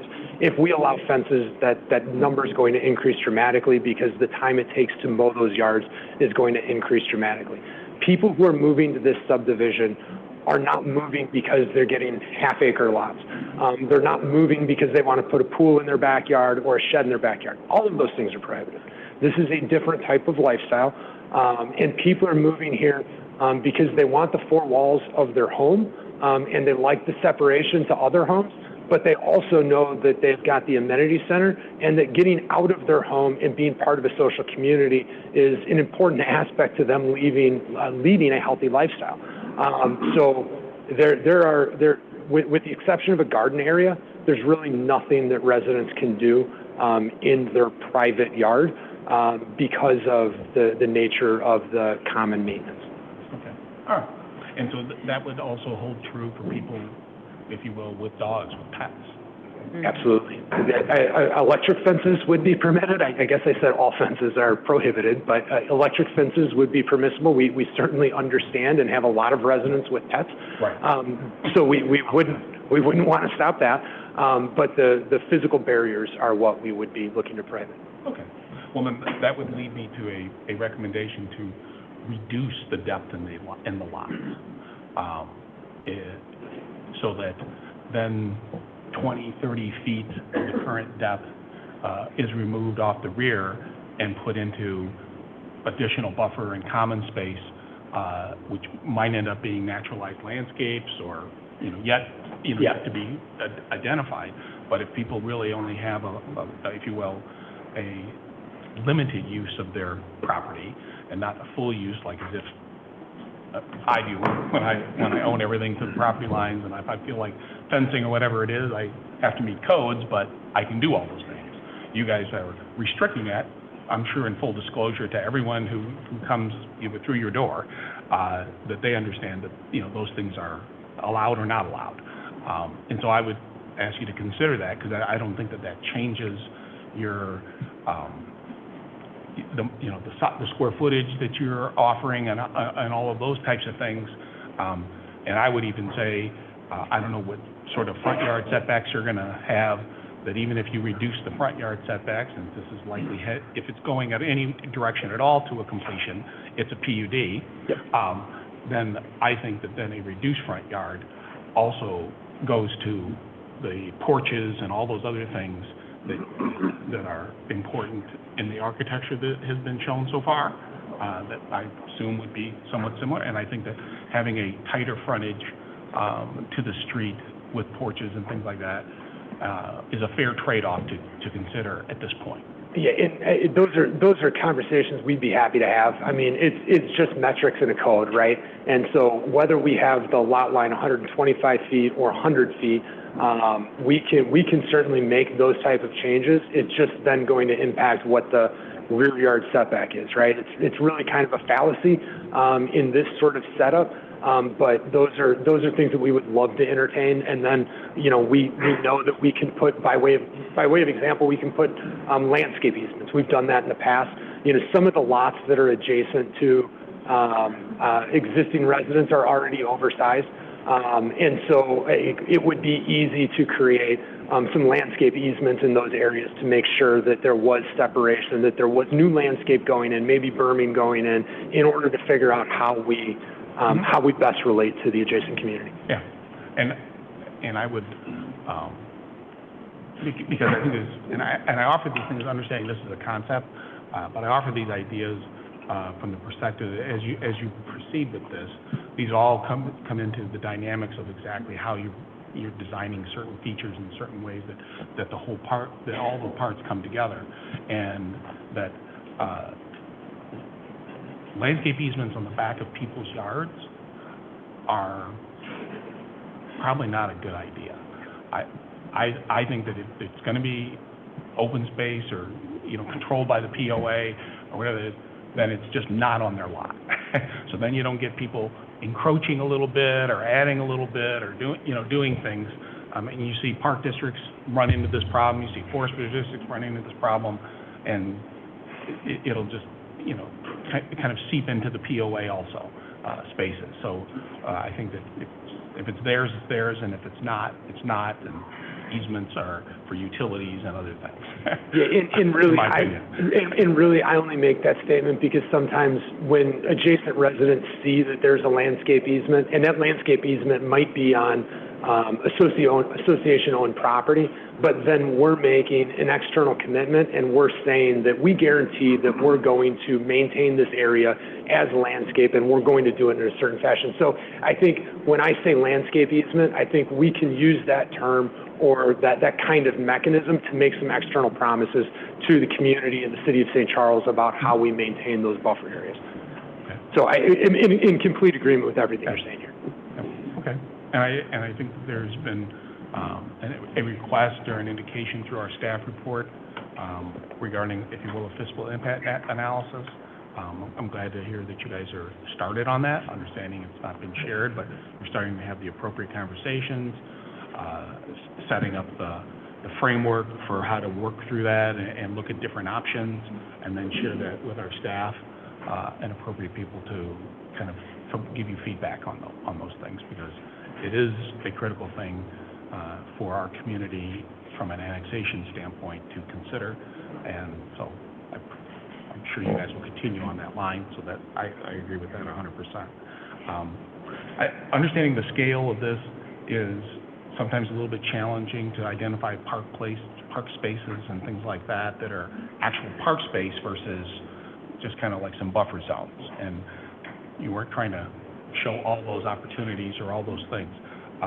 But at a high level, it feels like the park sites are not very well developed into a size and an acreage that, speaking to the limited ability I can for the St. Charles Park District. I can't speak specifically for Geneva Park District, even though you guys, there's a similar topic yet to be had. So I don't know how much conversation you've had with them and what their wish is. I mean, you shared, the land cash sheets, which are great starting points. I mean, the Park District is owed, if you will, St. Charles is owed 14 acres and the Geneva Park District is owed 39 acres. And while sometimes they want that as one thing, sometimes they want that as another thing, path and linear, and sometimes they want it, no, we need to be able to do playgrounds and some active areas. We have our big soccer field areas and we have our big baseball field areas, but we still want to have neighborhood areas where people can go and practice and things like that. So I encourage you to dive into those conversations with both park districts, because I think that those requests will be important. I'm sure their boards will share their feelings about all that. And so I think that it is an important thing, because for those to be taken over appropriately and to provide the level of recreation that people have expected in St. Charles, then I think those are important things to do. But they look kind of small, even at this scale, they look kind of small to be able to say that those are useful parks. So, excuse me. Plan Commission, please. And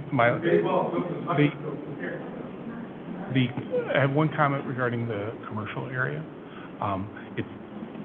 You have so many acres, and it's at that intersection that you're showing. I think there's been, a tremendous lack of interest in doing retail that is off of high ADT streets, and so you guys need, think that through. Have somebody give you a crystal ball. It's in the 6th year, it's in the 8th year, it's in the 10th year, depending on how this sells, right? It isn't the first year, and I think there might be consideration if you're going to have it, and see what you get for feedback from the guys who do this, if you will. Is it more appropriate up by Lincoln Highway, where not only can it be accessible by people from this community, but then it also has the benefit of a high ADT streets that provide people that are just, if you will, passing by, kind of users. So understanding you have more work to do on a bigger thing, but this is not a big piece of the deal. I like the idea of having flexibility on whether you would, if there isn't a market for it, what could you replace it with? I think there's benefit to that, and that can all be, addressed going forward. Sounds good. Okay. Yep. Thank you.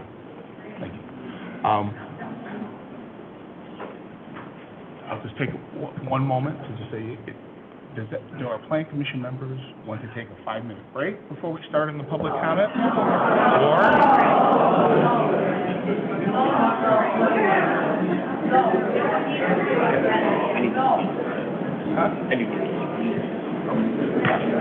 Break? 5-minute break? Okay. I don't need it. Yeah. Go. So, all right. I want to thank everyone who is here for their patience. We are going to take a 5-minute break. There are a couple of people up here who would like to take a 5-minute break. The intent of this meeting is for listening and we'd like to have everybody up here be a good listener. So we would ask for a 5-minute break, so a couple people could take a break, and then we will start back at 8:40. Okay? Thank you.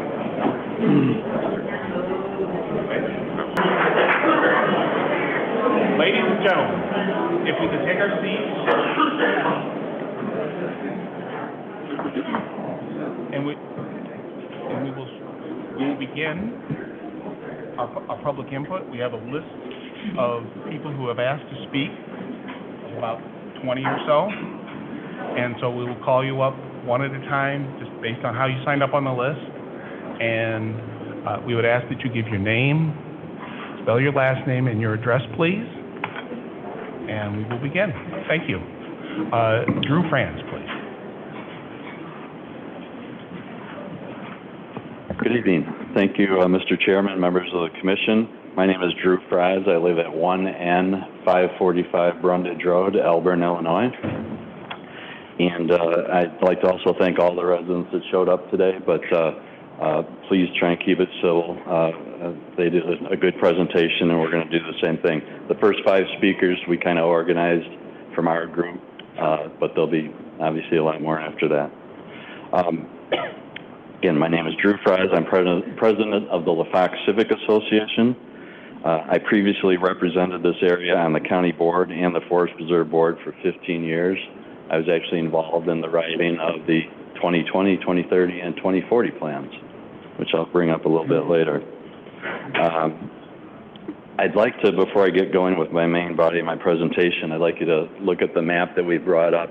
This was produced by the county with our input, and the goal of this map is to illustrate better all the open space parcels, 2,200 acres of open space that has been accumulated just west of Peck Road.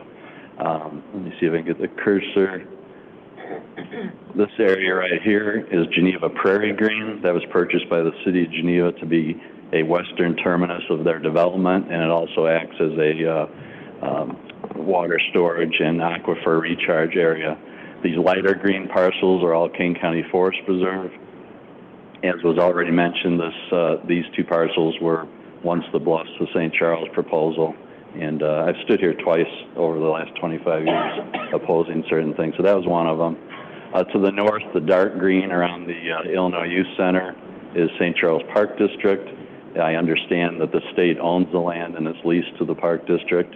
And then there's a slight different color right here to the west, and that is Garfield Farm. That'll be spoken about shortly. And then this parcel here is Campton Township Open Space.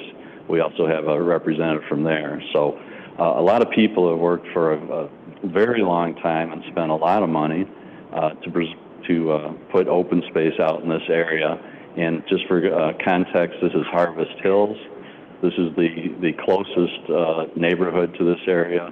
It's 1.6 miles from Harvest Hills to the corner of this parcel, and it will never be any closer than that because this is all open space. Also, just if you can see where the cursor is, right in this area from Brundage Road west for 1,300 feet, that is the toe-to-toe connection of this development to the city of St. Charles. So that's just some background on that map. So to the body of my presentation, our group has a 24-year history of representing the unincorporated LaFox community with development issues, preservation, open space, and we have championed smart growth principles that complement the trend and character of the area. Local residents have a 3-decades-long working relationship with King County on our historic district, Brundage Road, Rustic Road, and a large development of and open space proposals in our area. We have a shared vision for this area with Campton Hills, Campton Township, Blackberry Township, Garfield Farm, Elburn, and others. When a similar, you've already heard some of this, when a similar but less dense proposal was brought forward to St. Charles in the past, it was rejected for the very reasons we'll be talking about this evening. Actually, it's a better argument because of those acquisitions by the King County Forest Preserve closed off the only gap that was there. after 4 years of not making it work in St. Charles and starting to talk to the county, the developers actually sat down with us, which resulted in a clean sheet collaborative development called the Settlements of the Fox, which much lower density, and it reflected community input. The concept plan you looked at tonight has zero community input, absolutely zero. It was approved by Kane County in 2007. This was the first of its kind collaboration and was heralded by the press and observers as the way it should be done. That development, as was mentioned, didn't survive the 2008 recession, so ground was never even broken on it. The Settlements of the Fox was a groundbreaking negotiated partnership between a developer and our community in Kane County. This concept is double the density of the negotiated Settlements of the Fox proposal. So we come here tonight as a community that is open to rural development under Kane County oversight, similar to the Settlements in LaFox in density and layout. We love St. Charles. We love to shop, dine, visit, but like Wayne and Campton Hills, LaFox has a very different character and is a transitional area from city to county. One of our most compelling arguments against annexation is the 2,200 open space complex that has been assembled, as I described on the map, west of Peck Road. This proposal jumps 1.6 miles over this logical transition from city to rural areas. No St. Charles neighborhoods will ever abut this town-size island development that's 6 miles from downtown St. Charles. One has to wonder if these residents will have any emotional or civic connection to St. Charles whatsoever. The 1,300 linear feet that allows for annexation to be considered in St. Charles Park is St. Charles Park District land set aside for open space. I'm sure it was not imagined that this deal with the state would be used in the future as an avenue to perpetuate suburban sprawl. I understand that comprehensive land use plans are fluid and need periodic updating, but even with 2 previous annexation proposals that were denied by St. Charles, 3/4 of this plan is literally off the map of your comprehensive plan. What is on your plan on page 41 calls for rural residential, large lot development in a rural setting, 1/2 acre or larger lots that is respectful, stress respectful, of the rural areas and abundant natural resources. If the comprehensive plan is customized to suit a proposal that is in total conflict with the current plan, what is the point of having one? Additionally, should a retirement community be sited within easy earshot of the Fox Valley Aero Club, a busy outdoor police shooting range, and a busy freight rail corridor, without walkability to stores or any connection to St. Charles whatsoever?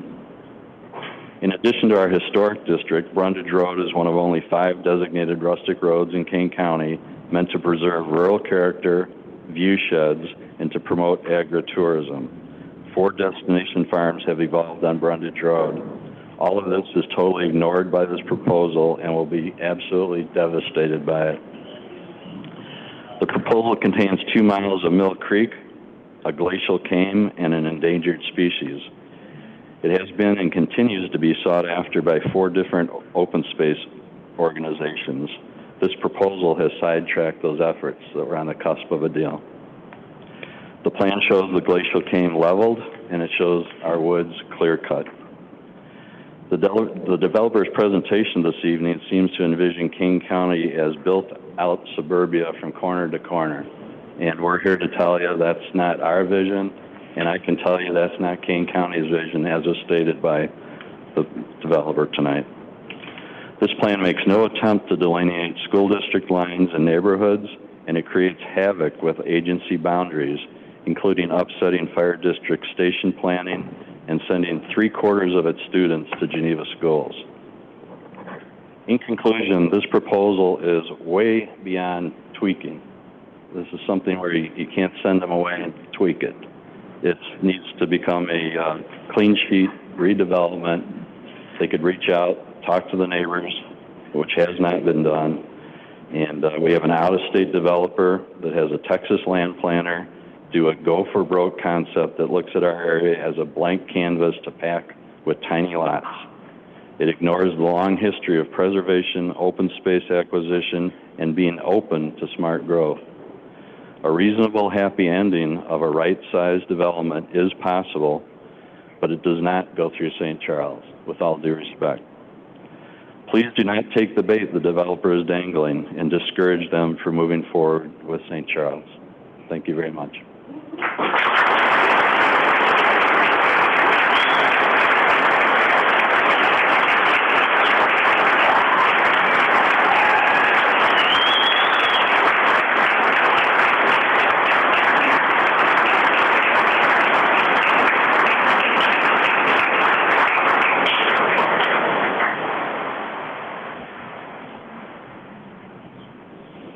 Jesse Marshko, if I pronounced that incorrectly. Marsho? No worries. Sorry about that. No problem. Hello. Good afternoon or good evening. My name is Jesse Varsho.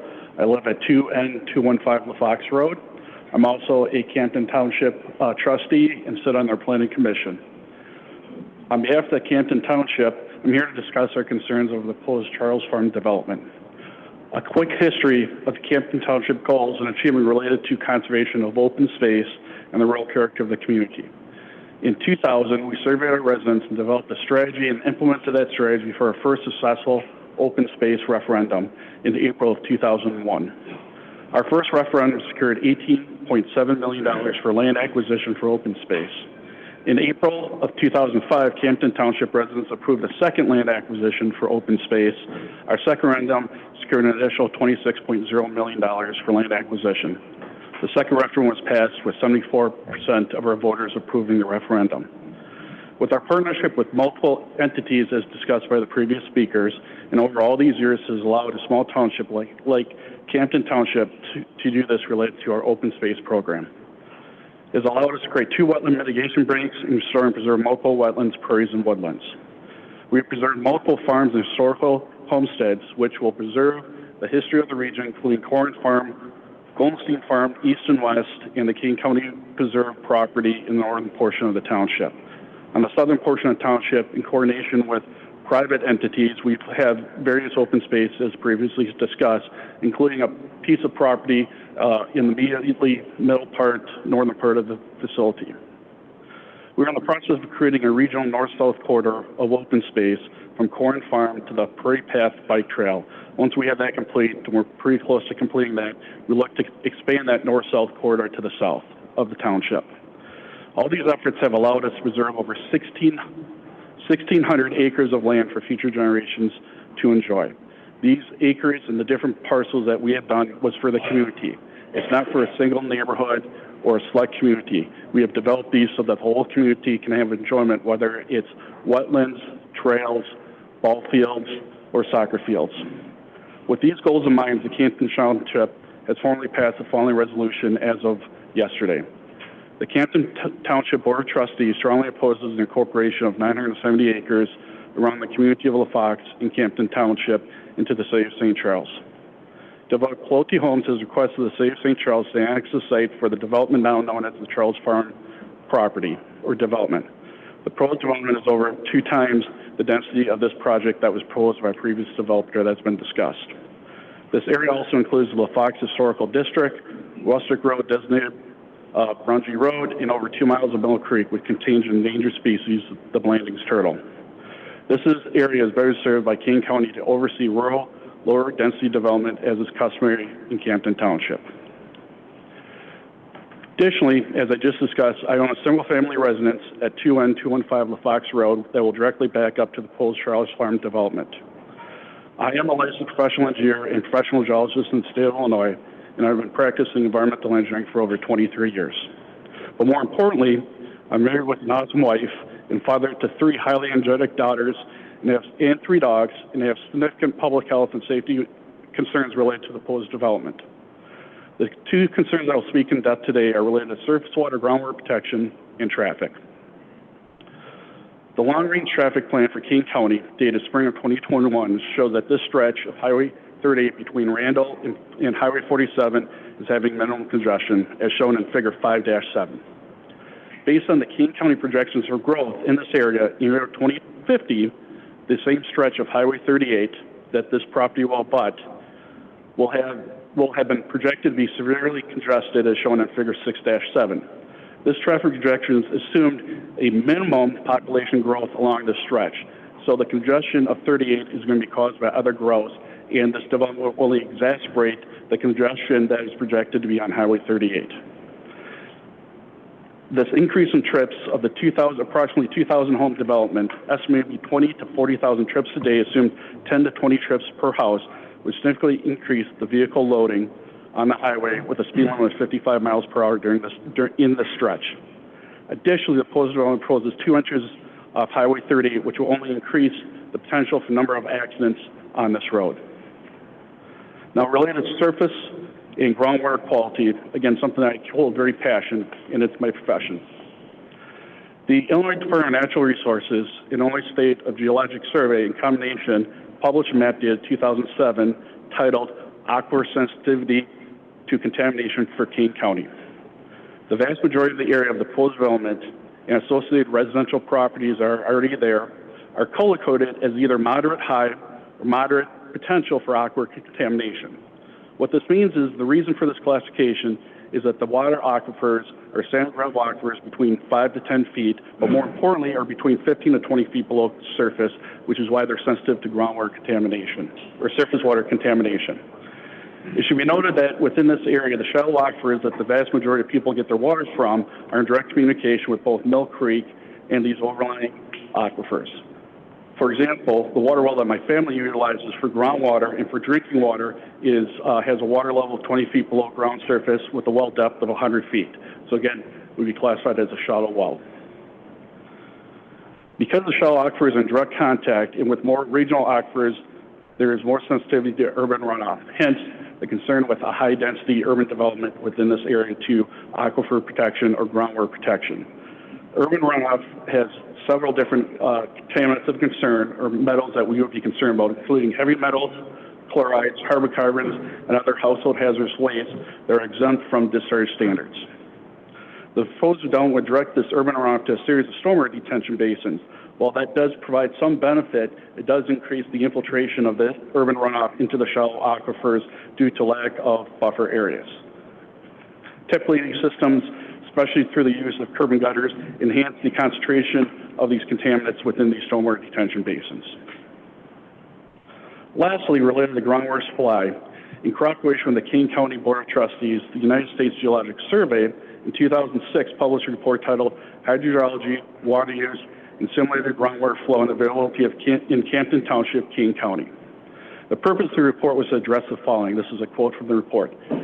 Because township residents rely exclusively on groundwater for water supply, and most residents rely on residential supply wells, there's a concern about the effect of population growth and the availability of the groundwater system. The USGS conducted a study of regional groundwater flow and water availability. That was the purpose of the report. This is also a concern that has been brought up by the St.Charles staff as they review the proposed development, and they included an additional water supply well will likely be required to serve the development. How will this water supply well impact the wells that are for the existing residents that are there? The key findings of the USGS report were water level decline due to at least part the pumping of residential supply wells, including public and private wells, have resulted in many wells in the township not being capable of providing sufficient water to meet the demands of the residential users and have forced homeowners to drill new wells. A new well costs between $30,000 to $40,000. 75% of the groundwater inflow in Campton Township is recharged from local precipitation. This is mainly due to a lot of the open space and agricultural uses within Campton Township. The Sawyer-McClellan Aquifer, which is the uppermost bedrock aquifer in this area of the township, is highly influenced in this productivity of this well, i.e. how much water it can produce, is considered highly variable, which is impacted, and this is the well, this is the aquifer, my well is screened in.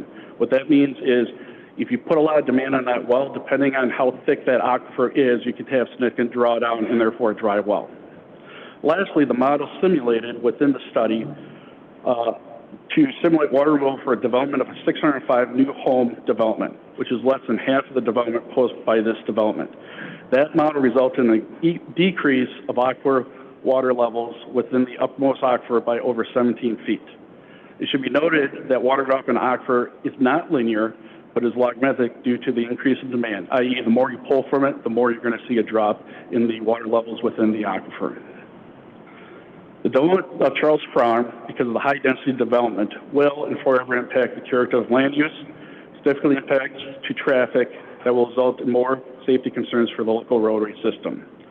Lastly, the impact to surface water and groundwater services will be significant and potentially may not be able to be overcome by engineering or planning elements. If the Planning Commission does recommend moving forward with the project, at a minimum, I request a condition as approval that the applicant be required to provide a groundwater supply protection plan to the residents in the extended area around the development. Thank you for your time.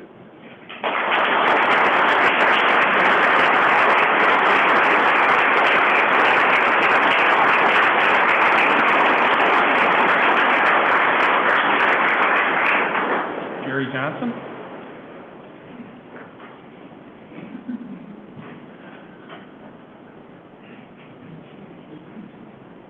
Hello, my name is Jerome Johnson. I live at 41W652 Campton Hills, zip code 60119. I want to thank you so much, Commissioners, for being here tonight and your patience to listen both to the long presentation by the Pulte Association as well as the many concerns that area residents have with this proposal. I do sit in the same chair you do, President Vergulich. I am the Village Planning Commissioner Chairman for Campton Hills. But that was a long time coming. Not so much getting involved in that role as simply in the role of living here my entire life in Campton Township, 5th generation, going to St. Charles High School, junior high and all. Friends, many friends in St. Charles through the years. With that, back in 1975, when Miss Elva Garfield approached my mother, a volunteer preservationist who founded Restorations of Kane County, Preservation Partners is known today, Beef House, Durant House. She did about 20 different projects as a volunteer in Kane County and one in DuPage County over her lifetime while battling cancer for 27 years. Because of her battle with that cancer, when Miss Garfield approached her for help to find some way to preserve her family farm, the Garfield Farm, and its historic 1840s surviving buildings and all, even prairie that was never plowed. When they could not find county nor state interested in the project, they unwittingly and unbeknownst decided to try it themselves. As a result, I knew the pressure that was involved on my mother in trying to do this while she was battling with health issues, and so I volunteered one day in 1981 after finishing my master's in environmental physiology. The challenge that we faced at that time was one that we had to hold the farm together because unfortunately Ms. Garfield's attorney had not planned well for her, and it wound up with her portion of the property going into her estate. So just 4 months after founding the museum with very little funds except for the land rent from the farm, we had to borrow $200,000 to keep the property intact. And that was 50 of 80 acres that were left out in the estate. Since then, because of overwhelming support from over 37 households, over 38 states, 5 foreign countries, we have been able to preserve this very unusual historic site by accumulating enough land to help buffer it from the viewscape as much as possible, going from 163 acres to now to 365 acres. And this is in part because of the help of our friends like the late Carol Stevenson, who doggedly, after she had lost her son in a car accident, found refuge by walking the hills behind the boys' home and found out when the park district was trying to figure out something to do with it, well, we can make it into a golf course. She lobbied extensively to make sure that that became a natural area and got the government, Governor Ryan, to give that land to the St. Charles Park District. This is just a hint of some of the sacrifice and that people have done to help put together the open spaces and preserve the historic character of our neighborhood. And on that map, it does not show, for example, the DeBear family and the Jack Anderson family, who are willing to sell their development rights to Campton Township open space. Now, when you settle your development rights or conservation easement, you still own the land, but it means you're not going to be able to develop it beyond what it is. So it can be kept as a horse farm, general open space, whatever. So people like that have given so much to our community by being willing to give up their future opportunities for development by being concerned about their community. We also look at the fact that you're not just talking about St. Charles taxpayers here who are going to be faced with the fact that they have to help pay, basically, as a result of a real estate speculation by, in theory, a seasoned family of developers, the Ryan family that owned Town and Country homes from 58 up until the early 2000s, now left with the fact that they got caught with the real estate speculation that got hit hard with 2007, 2008, the collapse of the industry. They now have to find some way to try to leverage after sitting on all that property all those years to try to make something of it. And so as a result, they're coming to the taxpayers of St. Charles to bail them out and make a profitable development for themselves. This is where, compared to what so many of us have worked so hard to do, and it's not just those of us in the neighborhood, it's your own residents who pay forest preserve taxes that have been used to help preserve the community as a whole, the county as a whole. These are people who count on you to make wise decisions based on what they have been economically willing to sacrifice. The St. Charles Park District, even when we first had the opportunity to buy the adjacent Edward Garfield Mungerson Brothers farmstead of 95 acres in 2002, even the St. Charles Park District agreed to support us in that effort verbally and on paper, because they saw the advantages of creating a corridor of open space with theirs, Hickory Knoll and all. The fact that Geneva Green bought 600 acres just out of the blue, absolutely incredible, to preserve the aquifer there. You can stand on Brundage Road, go into the barn that is there, the R.C. Judd barn. Judd is one of your historic characters here, who was a major cattle trader. You can look out that barn window from the loft and look across 1.5 miles of open space that is being restored as prairie. You can witness the same thing that our first settler, John Beatty, to Campton Township in 1835 saw, looking on that ridge, which was his first claim, and looked across that old glacial remnants of the branch of the Fox River Valley that occupied that portion there where the boys' home and flows on the low spots going to the southeast. You can look all the way to Peck and Kessner Road and see essentially, over 180 years later, the same site as once the prairie's all restored that he would have seen. This is how unique our area is. It is your responsibility to recognize not how much money we can make, but what are the assets that make our communities strong, that makes our counties strong. It's being different than all the other suburbs. And yes, it's great that other communities have benefited from various efforts by various developers. But does that mean that people 50 years from now will still want to be living here? If you do not make a community that people want to stay in, that their children want to stay in, you are losing in the long run to the next trendy thing on down the line, whether that's Elburn, Maple Park, or DeKalb. We've seen that with communities on the inner suburbs, how they have been left behind. By not making it a strong community that supports its existing taxpayers, supports the existing property values, and maintains those property values and makes them increase over time.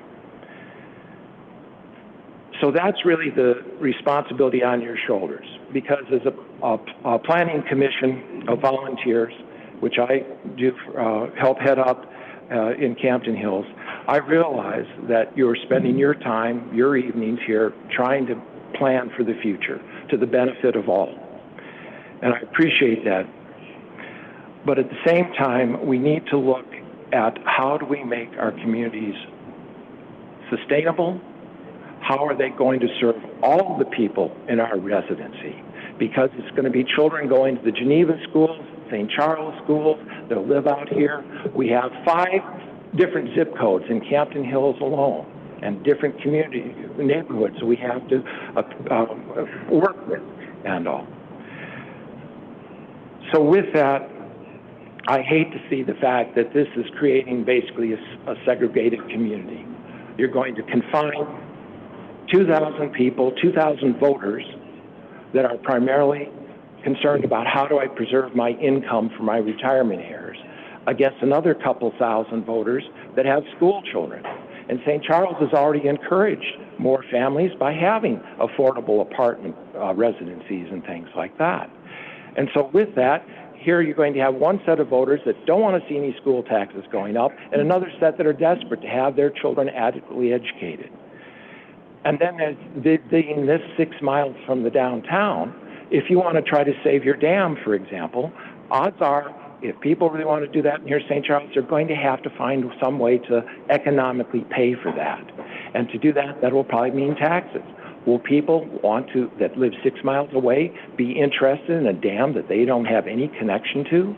So these are things you need to carefully look at and judge in trying to enhance your community.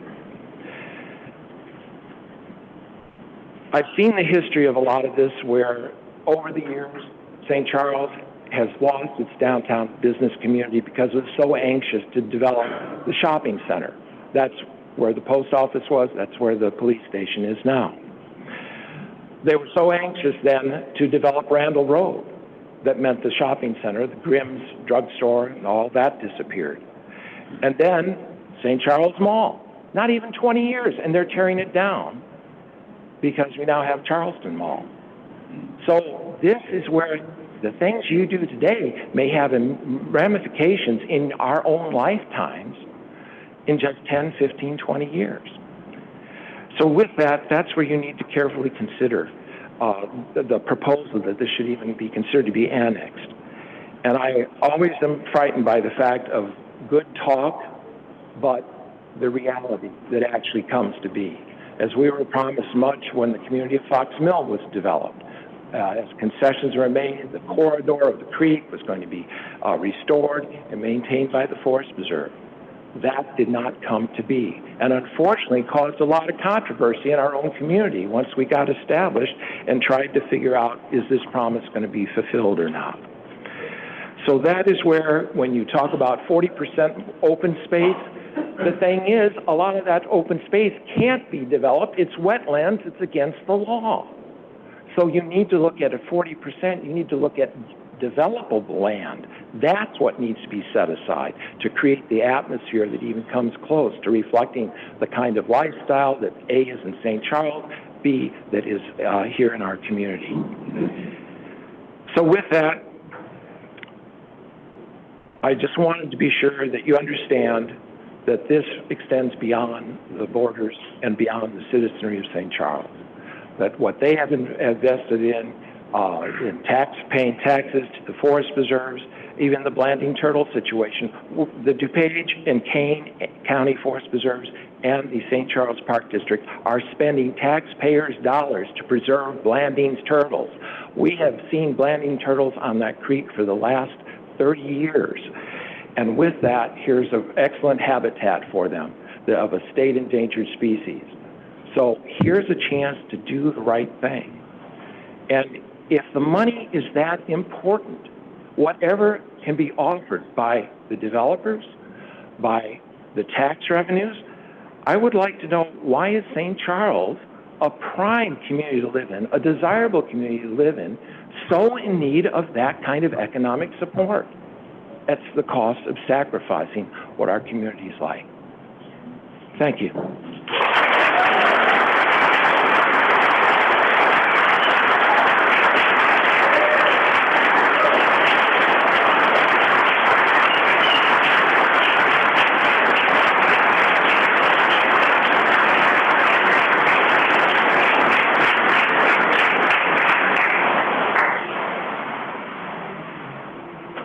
Joe Garbarski.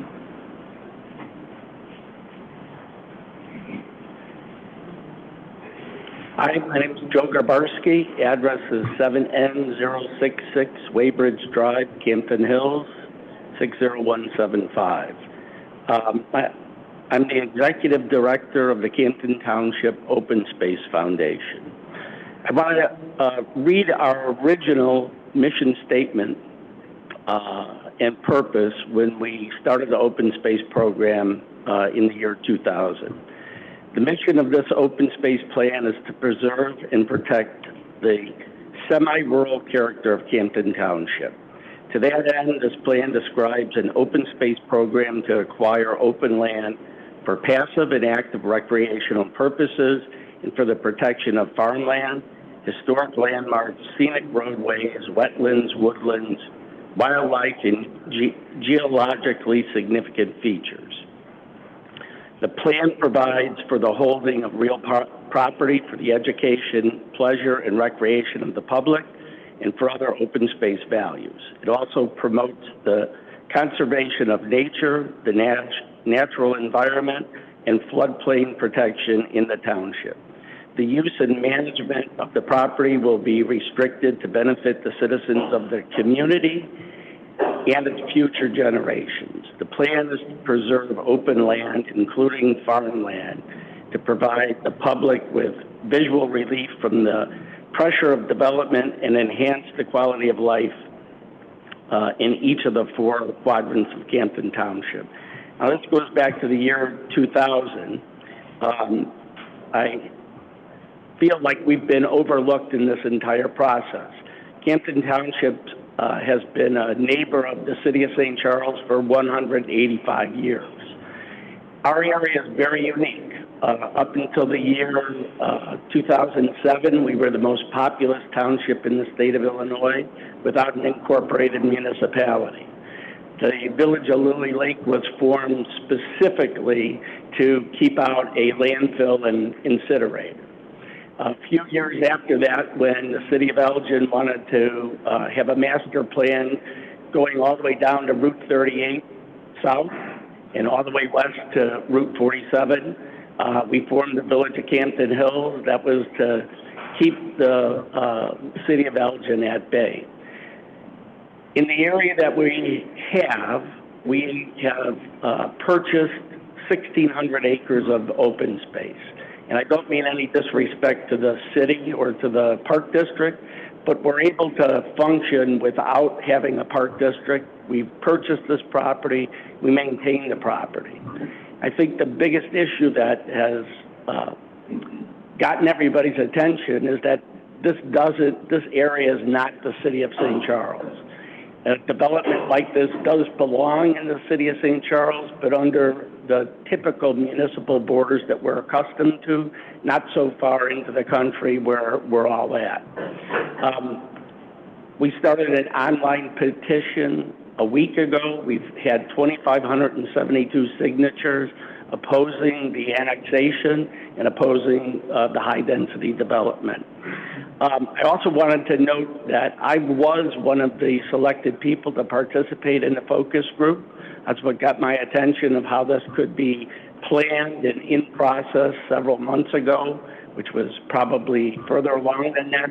But there was not one mention of annexation to the city of St. Charles in that focus group.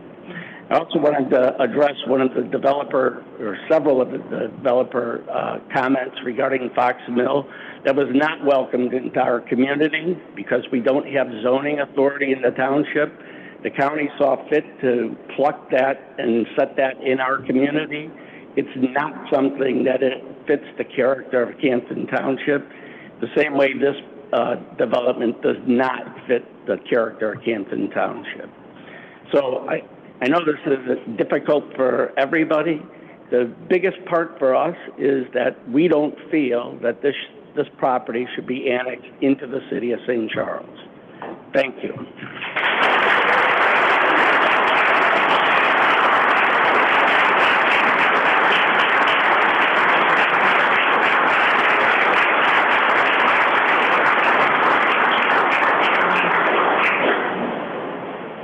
Deb Speak.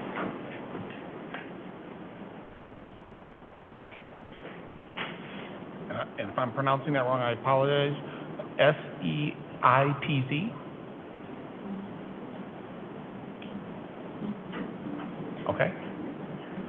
Well, if she's back in one of the other rooms or something, she can just let us know that she still would like to speak. We'll move forward. Andy Kozara, Koczwara. Good afternoon. My name is Andy Koczwara. I live at 40525 Illinois Road 38, Elburn, Illinois. Thanks for letting me speak here. I think I'm maybe one of the newest citizens who moved to this area. We purchased our home about 2 months ago. We're on 7 acres. I spent 5 years of looking for the property like that with the open land and farm living environment around me. Well, with the project of development, which I never see such an aggressive, devastating project to the nature and our homes around our surrounding areas, I'm gonna probably lose that feeling of being on open land. In personal life, I climb mountains and I work with environmental companies or groups in Nepal, Europe, Alaska, South America. We are losing glaciers, we are losing species, and yet somebody decides overnight to propose to put concrete and asphalt on 950 acres of land. I'm wondering what kind of pinpoint presentation that builder and his lawyers gonna do to those millions of species who are gonna be killed in this project. So I'm strongly against that. Thank you for my time.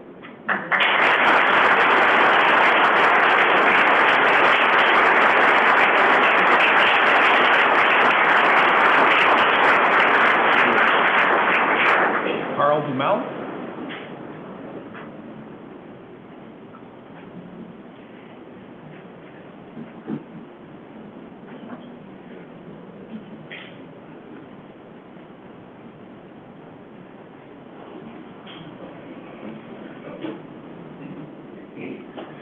Carl DeMelli, 4 North, 357 Norton Glen Boulevard, Campton Hills. I'm a little confused. I thought this was a concept meeting where we were going to think about the overall project, but I'm hearing the council members talk about fencing, talking about bike paths. I don't think anybody in this room gives a damn about a bike path right now. They're concerned about their living. They're so custom or enjoy their lifestyle right now and the community that they live in that they don't want to see it tampered with. And I don't think any of us do. The attack on agriculture has been an abomination to this nation. I drive the country pretty well, and there is land for sale everywhere. And I'm hoping at some point, some city council steps up and say enough's enough. We can't allow this to happen any longer. We have to scale back, and we have to think about the communities that we live in. I was really impressed with the presentation that Pulte gave. But one of the things that caught me was the tax dollars. Well, sure, you put a bunch of senior citizens into a community, they're going to pay taxes to supplement the schools that need to be built, the hospitals that need to be built, along with the roads and the bridges and the tax assessments and everything else. So it's not a sweet-looking picture for these seniors that are being moving in this community. They're going to get tax increase after tax increase year over year over year. So again, we just have to pump the brakes a little bit here. I understand that the owner of that property needed to get out. And I understand why. Economically, it was tough to farm. It's tough ag. There is nothing easy about it. But then why don't we look at ways of helping the ag industry as opposed to taking it away and allowing Wall Street developers to come in and start stripping our land away? It doesn't make sense to me. I don't see anything behind that. So overall, I think the takeaway for me is that the focus of this meeting has not been about the concept plan, has not been about the land that's surrounding us right now and our lifestyle and the style that we're accustomed to living when we raise our children.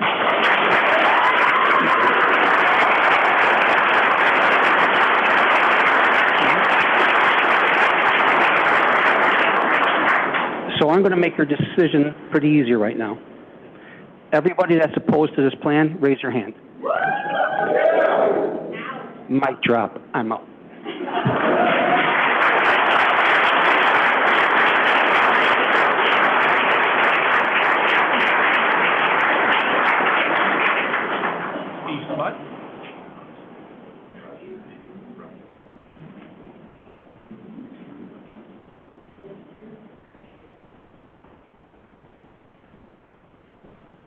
Eastmont?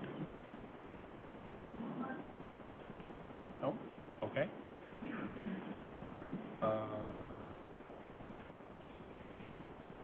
Kurt Wolbrink. Kurt Wolbrink?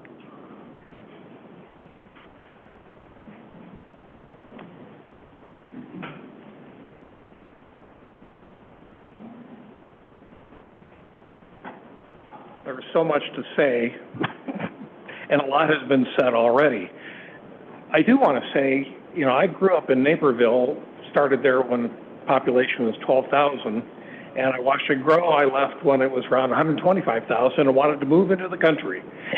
And I'm at 41W890 High Point Lane in Campton Hills.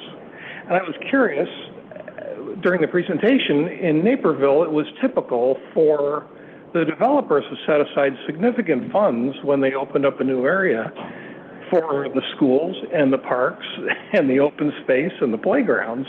And I didn't hear a lot of that discussed. And so if this somehow moves forward, which I don't want it to, I certainly hope that you'll see a lot more forthcoming from the developers in terms of gifts, if you will, of open space. So I'm going to dance around a little bit. I take issue with a comment in the documents. One of the comments said, "This is only farmland."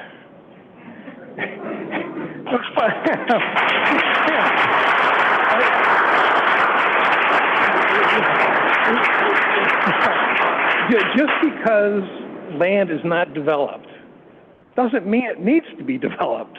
If you're a developer, maybe you look at it that way, but open space is a really, really important thing, and it's going to be more important in the future. If you watch the U.S. Drought Monitor, as I have, and I watch it every day, I've never seen the level of drought that we've seen come into this area. And it's been growing here, even though we've had some high rains. The drought is back. The beginnings of the drought is back here. Every development runs the water away from it. Nobody likes marshes, wetlands, mud.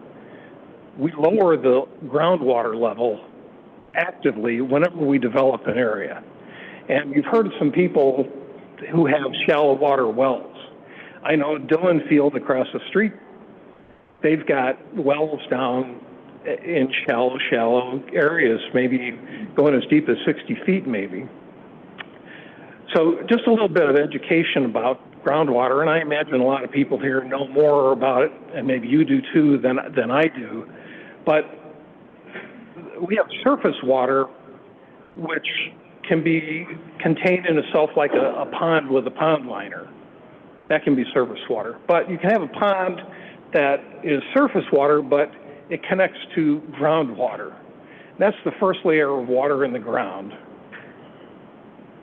That is considered groundwater. It's considered an aquifer. It is in what they call, I think it's an unconsolidated layer, an unconsolidated aquifer. Below that are deep water aquifers. So those deep water aquifers, those are where St. Charles gets its water right now. I think you have 3 wells in St. Charles. Now, other towns up and down the Fox River, they get, some of them get more water, like Elgin gets more water from the Fox River. Other cities get water from a mix of sources, both deep water aquifers and the river. I don't know what you have to do to get water, to be able to take enough water out for this development from the Fox River to bring water there. But I'll tell you this, I've been on the phone since last week trying to talk to people who understand some things about water. Without having all of the details, the estimates I've had are that this development would require 750,000 gallons of water a day. There are no aquifers in that area that can sustain that withdrawal, no deep water aquifers. If you look at the Illinois State Water Survey, there's a nice map that comes up.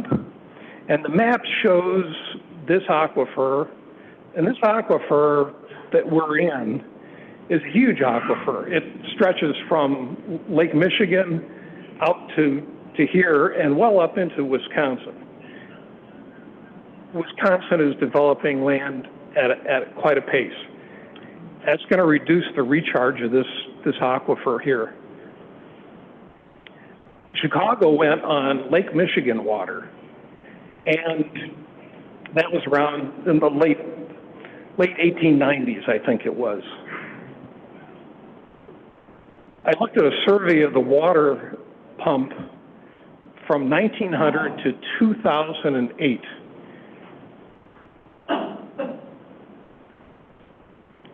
The surface water in that deep aquifer, the surface of that declined significantly. The interesting thing is the rate of pump has increased since, of course, with the development of the suburbs, it increased significantly even since Chicago went off pumping from this aquifer. And in fact, the report indicated that from 2008, from 2000 to 2008, the aquifer dropped another 25%, indicating the rate of drop was increasing substantially just over an eight-year period. If you look at that map, you'll see a red zone, a danger zone right now that stretches from the north side of St. Charles down south of Joliet, where the aquifer is in danger. My understanding is, in talking with some water folks, there's only one aquifer in this area that would support that development. It's the St. Charles bedrock aquifer, one aquifer. You've got 3 wells right now. When the aquifer dries up, who is going to explain to the people currently living in St. Charles that you diverted the one aquifer water resource out to fund this population? This population, by the way, is, by my estimates and calculations, it's about roughly the size of Elburn population right now. It's on about 1,000 acres. Elburn is on 2,000 acres. Elburn is listed as in the first quartile of population density in the state, meaning we have a lot of low-density rural communities. But this development is going to be twice the population density of Elburn. So just a few things to think about. And this is going to increase the population of St. Charles by by almost 20%. I was always taught wholesale change leads to wholesale instability. You're going to have to increase all of these city services at a remarkable pace to try and support this. Much better to have slower progressive change than wholesale change. Thank you.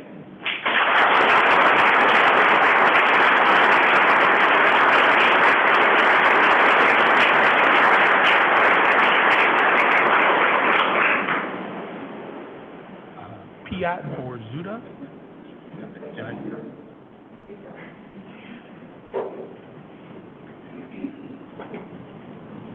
Hi, my name is Peter Borzuta, P-I-O-T-R-B-O-R-Z-U-T-A. I'm at 2N053 Dorsey Court in Elburn. I'm going to take this from a financial...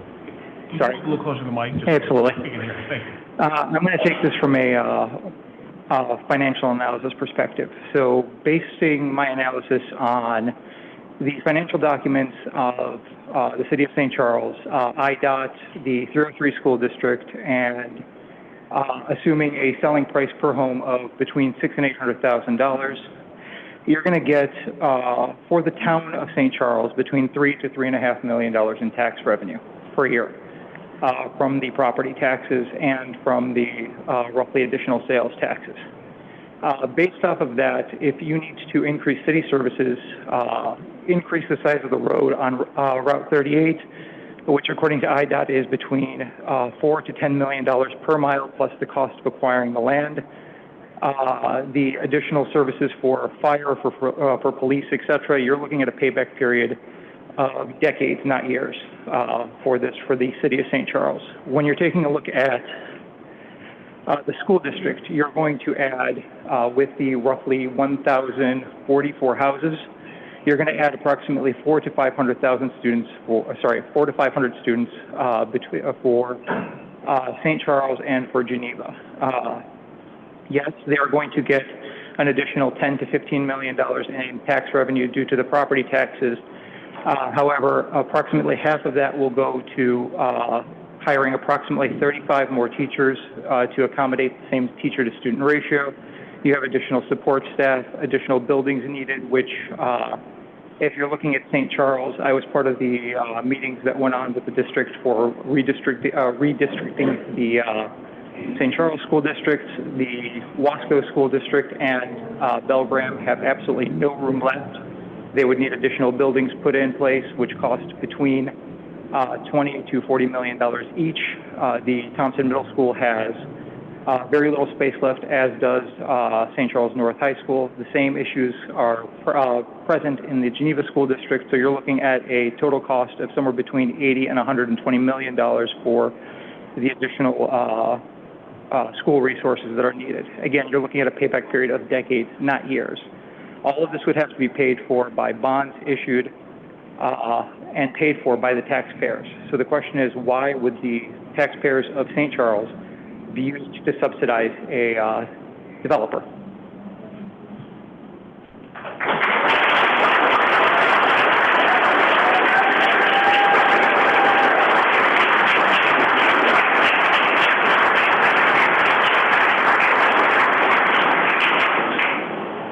David Shallow.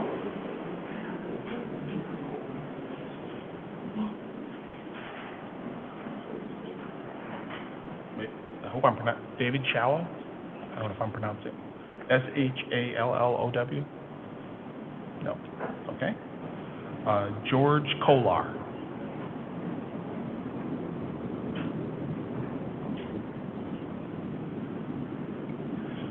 Leslie San, S-A-N-N? San? Excuse me. San, 3N200 Echo Valley Lane, Campton. I just have one thing to say. Love thy neighbor as thyself.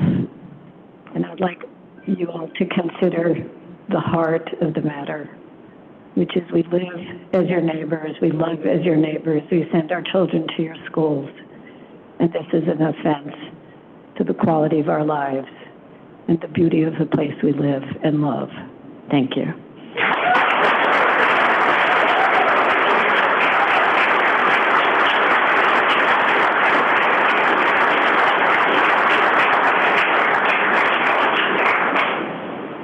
Peter Williams.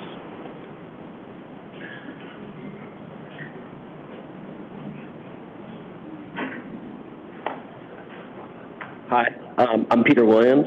I am on 701 Monroe Avenue, St. Charles, Illinois. That should be kind of an asterisk for a lot of people here because I actually live walking distance from here. So not in the LaFox area, I'm not in the Campton area, so I'm not directly affected. But I have two different perspectives that I think are a lot different than most of the people that are here today. I'm a younger individual, just moved in the area about 3 months ago with my wife. We just bought a house, like I said, really close to here.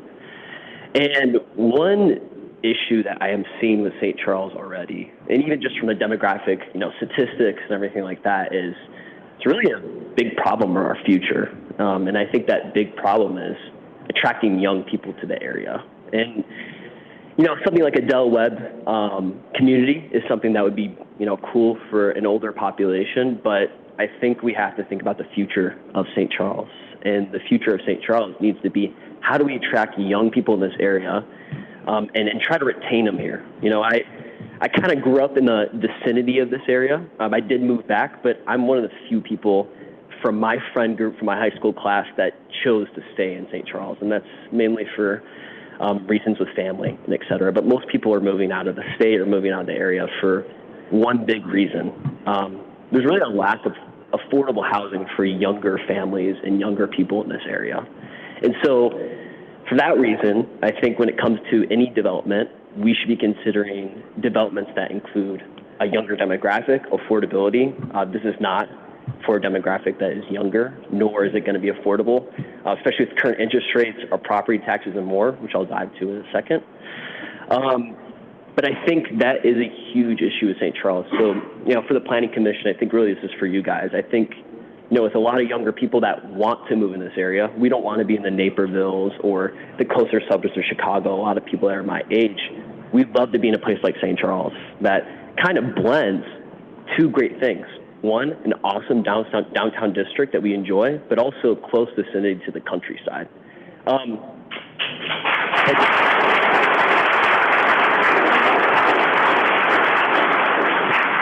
Now, adding to that aspect, the countryside, right? One of the main reasons I moved to, St. Charles after, got married and got in this area was, I'm close to the countryside, so I enjoy a lot of the awesome amenities that our neighbors offer in the countryside, like gray willows and Campton Hills. I know, it's awesome. And a lot of the forest preserves that we see in those areas. I go there weekly. And so I have that close vicinity, but I still live in a downtown area. Lastly, and I think this is an issue that is not super known to people that live in the downtown district of St. Charles, but last year I saw, going into this tax year coming up, a 23% increase in my property taxes. Another thing that's killing people that are my age that want to live in this area and purchase homes, and I'm really concerned about the tax burden that's going to be weighed on current citizens in the St. Charles vicinity for building utilities up 38 to what I call a satellite part of St. Charles. And so that's a massive concern. And to the people in the room, I think if you want to get people from St. Charles that are opposed to this for that very reason, I think let people know and communicate this message, because I just think a lot of people living in the city vicinity currently today don't know the possible tax burden that will come out of this. So thank you very much.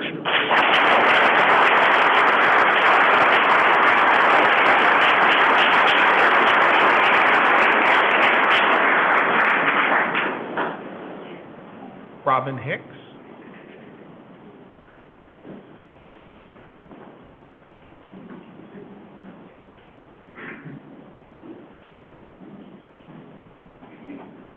Evening, Robin Hicks, 720 Lindsay Circle, North Aurora. I'm here because I'm a proud supporter of Garfield Farm, and many speakers have alluded to certain things I wanted to cover, so I won't go into detail about that, but I would request that the Planning Commission seek a thorough environmental impact study to be done before any final decisions or considerations are made. There's been a lot of talk about creation of conservation areas, restoration. Those things take long-term investment, long-term viable investment, and there's been no discussion about that at all, and that should be covered in an environmental impact assessment. And other people have talked about the economics. I would challenge you to look at past Pulte developments, look at the income or the property taxes that were developed, and compare that to the cost that those villages and cities incurred as a result of those developments being placed. I would wager that there has never been a payback. Thank you.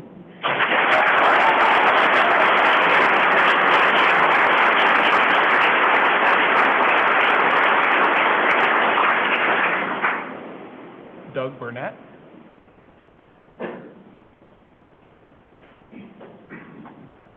Good evening, Doug Burnett. I live at 1N845 Killarney Court, La Fox. And so, a lot of great speakers here tonight, a lot of great points here tonight. But we just recently moved here. Part of the reason we moved to the area that we moved to is because we wanted to live in the country. We like looking across the cornfield and seeing the Fox train station, not the St. Charles train station, which I'm sure would be renamed, but the Fox train station. We also came here from Wisconsin to the highest tax state I've ever lived in my entire life.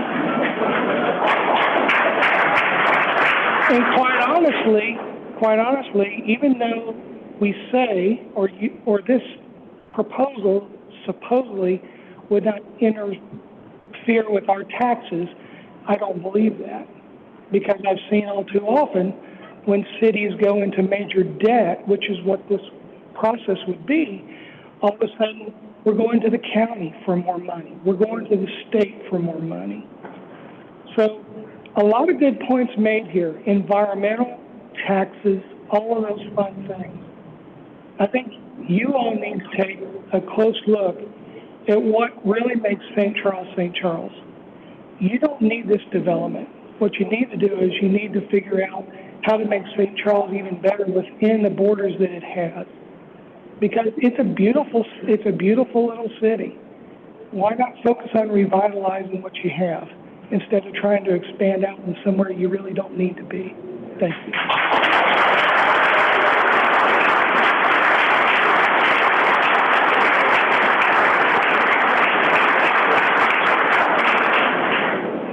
Ashley Keller.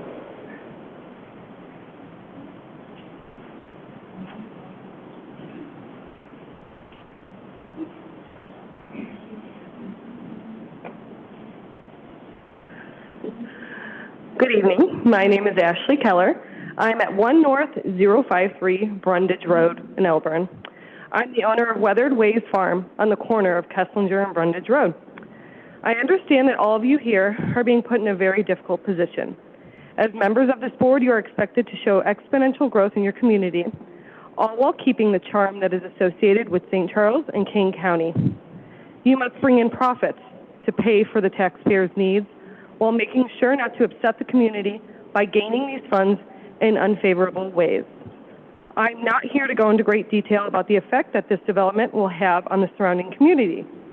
I am sure you will hear more than you need to on this account. Sorry. As someone whose business, home, and livelihood will be majorly affected by this, I am simply here to tell you a story. On July 1st of this year, I hosted the Rising Lights Project at my farm. As a nonprofit, they provide an environment where individuals with disabilities can thrive, learn, laugh, and engage with the broader community. These wonderful adults and their families line danced, roasted marshmallows, and enjoyed each other's company. During this time, I felt like we needed more and decided that a hayride was exactly what this party needed. At 6 p.m., I texted Brent, my neighbor down the street, and by 6:45, he was on my farm, ready to bring everyone on an adventure down our rustic road, because that's what neighbors do. That's what this rustic road community does for one another. As the sun was setting, we marveled at the gorgeous landscape west of Brundage. We talked about farming and gardening and sustainability, as that is a huge part of what they offer at Rising Lights. The night ended with smiles on everyone's faces, but none as big as mine. It's easy to look at a project like this and have the dollars make sense. But a development like this will not only affect those living right up against it, our entire community will feel its effect. Your entire community will watch as this development obliterates some of the most gorgeous land this county has to offer. And with that, the agro-tourism farms enjoyed by so many in St. Charles and the surrounding communities. And I hope that you take that into consideration when you make this very difficult decision. Thank you so much for your time.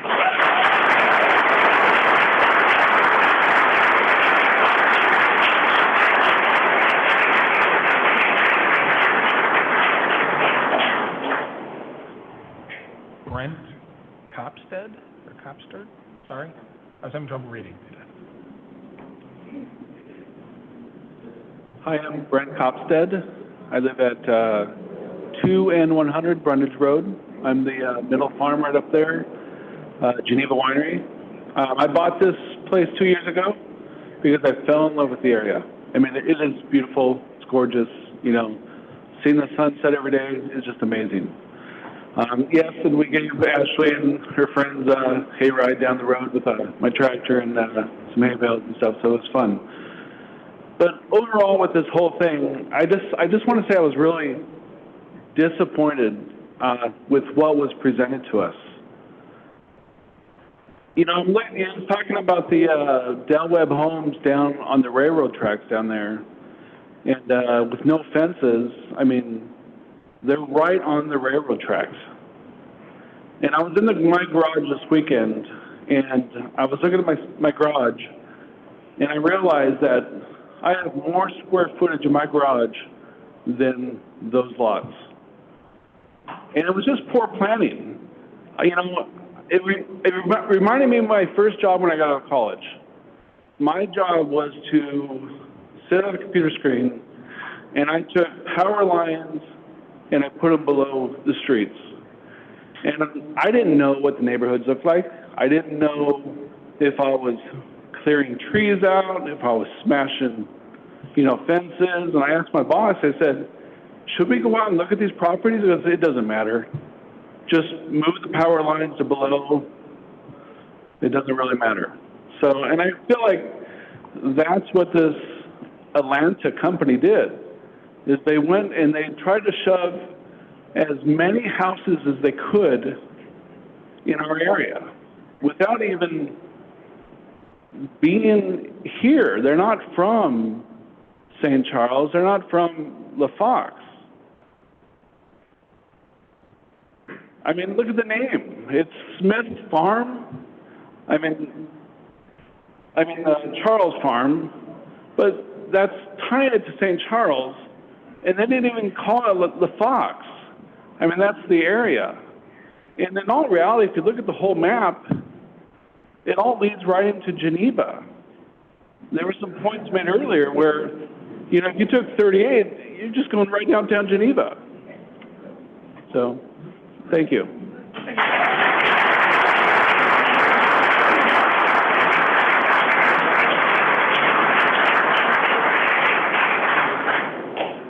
Nicole Fox?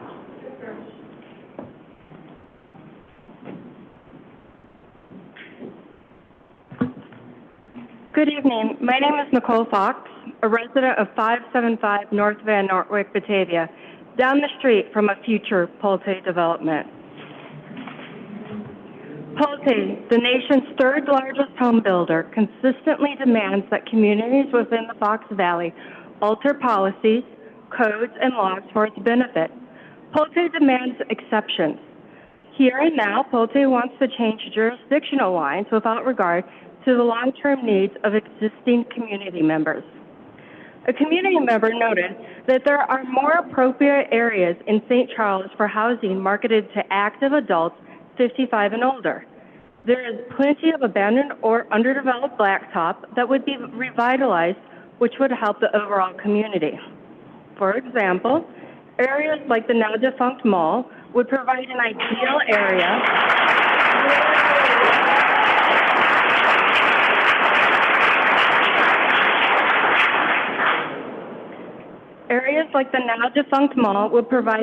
area for seniors due to the quick and easy commute to a variety of already established restaurants and stores, as well as health care.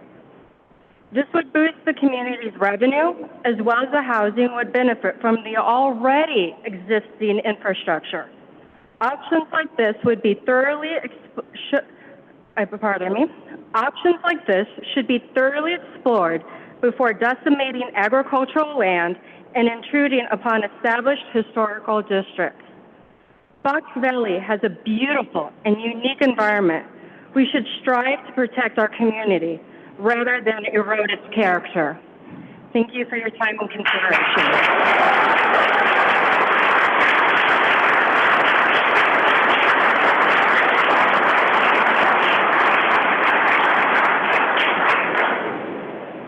Nicholas Boatner?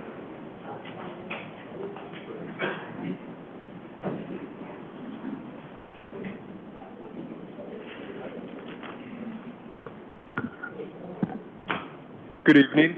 Thank you, commissioners, for hosting this meeting. My name is Nicholas Boatner, and I am a trustee on the Village Board of Campton Hills. On September 3rd, we passed resolution number R24-22, which was sent to you.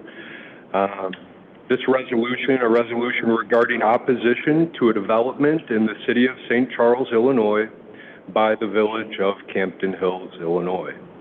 I want to touch on a few key points of this resolution. The opening paragraph, the village president and board of trustees of the Village of Campton Hills strongly urge the corporate authorities of the city of St. Charles to reject the current proposal made by Pulte Home Company to develop 970 acres of open space and farmland into a high-density metropolis adjacent to the precious farmland and open space that adjoins the village, starkly affecting the semi-rural nature of the surrounding area. The proposed development would include over 2,000 housing units, including high-density, multifamily housing units that would swallow the historical LaFox downtown area, drastically changing its nature as a preserved rural town. The proposed development will bring with it several adverse effects, including environmental impacts, increased traffic congestion, and air pollution to these sensitive areas. The proposed development will cause serious impacts to natural resources, aquatic and terrestrial ecosystems in the area. The construction of the proposed development in this area will place a significant burden on the residents of the Village of Campton Hills, the City of St. Charles, and other residents of Kane County through increased taxes to support the massive influx of housing units and residents, school crowding issues and costs to maintain the public roadways and infrastructure that were not designed to handle the significantly higher uses that the proposed development would bring to our area. The village president and board of trustees of the Village of Campton Hills hereby strongly urge the city and its leaders to reject the proposed development for these sensitive areas, to consider the significant negative effects that it will have on residents of the village, the city of St. Charles, and the surrounding communities in Kane County, and to partner with the village in encouraging responsible development of the area. I would like to make a second comment now as a property owner in St. Charles. My family has been in St. Charles for 4 generations. My grandparents, their parents, my children are now being raised in Campton Hills. But I take a lot of pride in this area. And when I was listening to the presentation tonight and then the follow-up questions from our commissioners, there were a few things that stood out. Our commissioners, you had questions about taxes, bike trails, schools, sewer. Is commercial property located in what vicinity to the train station?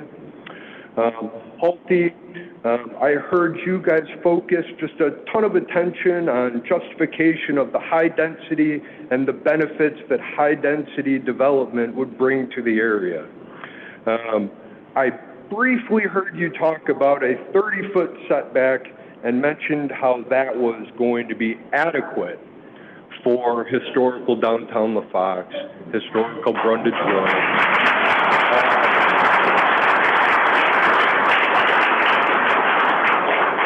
I want to leave just one simple thought, and that is going forward, Pulte, please, board, please prioritize us. I feel like Campton Township, LaFox, Campton Hills, we're an afterthought in this whole thing. You know, St. Charles this is new area for St. Charles. We're there. We've been there. We shouldn't be an afterthought. Please prioritize us. Every comment that's been made tonight, incredibly intelligent, incredibly justifiable. Please make us a priority. Thank you.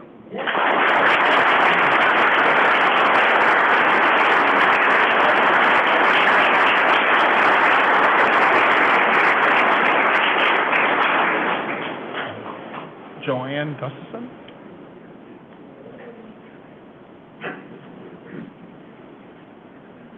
Hello, I'm Joanne Gustafson. I live in Batavia, Illinois. I want to... Could you tip the mic down so we can hear you? Thank you. You're telling me I'm short. Sorry.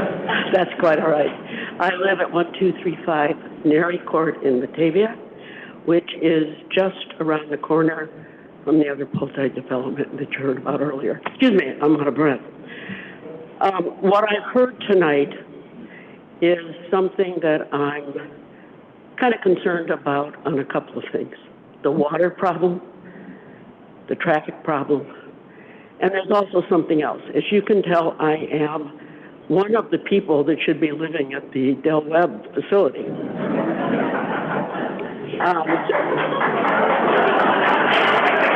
They didn't have to agree that adequately with me. However, what I found, I live in Batavia in a community that is not multi-use, it's multi-generational. And I think what we all benefit from is not putting our populations in corners that we think they belong, but putting our populations in communities and neighborhoods where you learn to be aware of people who are different from you. I don't need an amenity center. I need neighbors who care for me. A little girl across the street brought me flowers.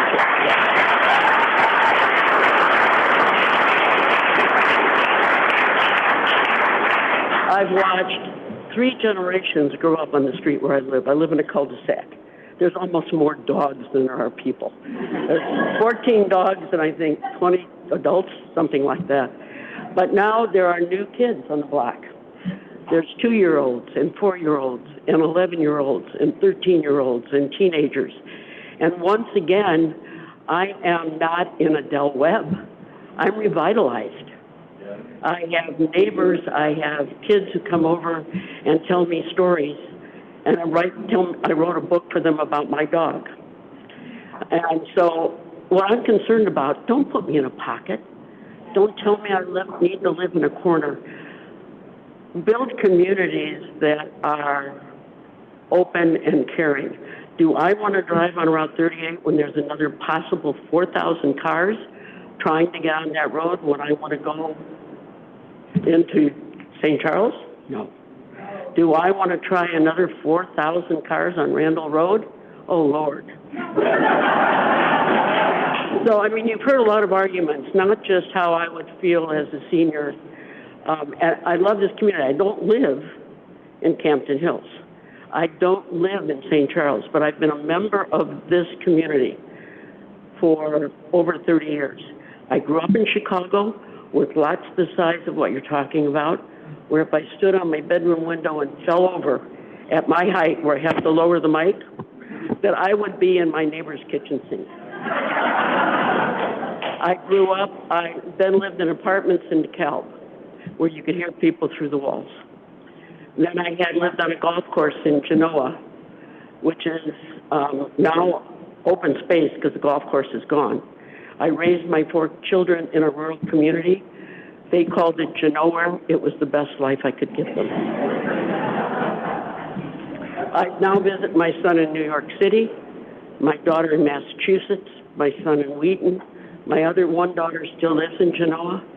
And I believe they are the people they are because of the community in which they grew up. So, again, I ask you again, I give you credit for sitting here this long and listening to this many people speak. But as prior people did, please listen to what you've heard tonight about the dangers to our aquifer, about the dangers to the traffic, about the congestion that you'd be creating in those communities. And I don't think you want anybody falling into their neighbor's sink. I thank you for your time.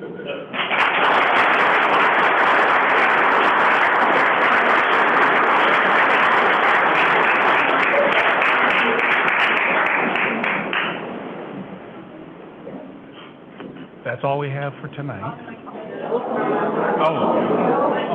Mr. Chairman, one of our 5 blocks of speakers, we didn't get his name on the list, so it's Mark Bernard from Rustic Road.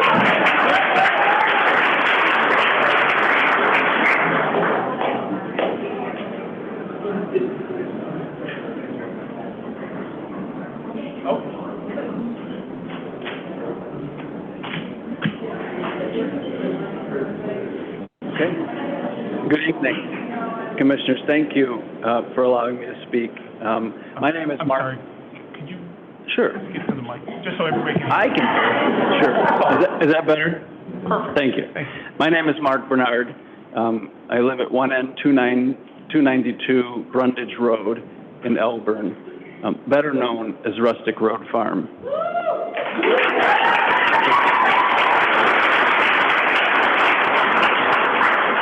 And I'm here tonight with my husband, Louise, and we're here to speak against the annexation on behalf of the farm business, both current and future, located on Brundage Road. These businesses include Heritage Prairie Farm, Weathered Ways Farm, Hickory Lane Equestrian, and the property affectionately known as the Red Farm, owned by the developers of Geneva Winery. Louise and I discovered this area in 2010 when I was working as a chef for a Chicago-based restaurant company. We were asked by familyfarm.org to participate at a benefit dinner at Heritage Prairie Farm on their behalf. Like so many who drive down our designated Rustic Road, it was love at first sight. I couldn't believe how beautiful it was. A site that's in danger of being lost for all of us. At the time, someone told us, and she had worked it, and actually it's interesting, Jessica reminded me, Jessica Impson's the owner of Heritage Prairie Farm, and she reminded me that she owns Heritage Prairie now, but she started as like the catering director. So she was the catering director when I was working at the restaurant company. But there was another woman there who told us about this farm down the road that was going to go into foreclosure. And if we really liked it out there, that we should go and see it. So I dragged Louise over to see the property. It was at the time of the recession, and our house in Lake County was underwater. But we thought it was the right thing for us. We visited here often to see if it was going to be right, if it was the right place for us. And we ultimately decided that it wasn't. It turned out to be, I think, the best decision that we've ever made. But we contacted the bank, and we waited months for them to hear back. It was a cold January day. I still have the picture of us driving down the road, the Rustic Road. It was absolutely beautiful. The snow was fresh, and here was this beautiful farm on the side of the road. Again, it was love at first sight. The house was empty, but it was absolutely beautiful. It was almost eerie. It had not been farmed for many years. There was a motorcycle group there. The neighbors, the Frozes told us about how they'd hear the motorcycles buzzing by at night, and so they were finally happy. Now they have roosters and pigs, but I think it's better than a motorcycle. Anyway, after a long negotiation, we put our Lake County house underwater. We made the decision to move to Kane County. Our intention was never to farm. I had a great job with the restaurant company. Luis was working. He now has his master's in bilingual special education. But we did want to farm for our family and friends. So we got 3 pigs. we were gonna sell 2 to pay for our 1 pig. We got 50 chickens, 25 roosters, 25 hens. Not a good idea.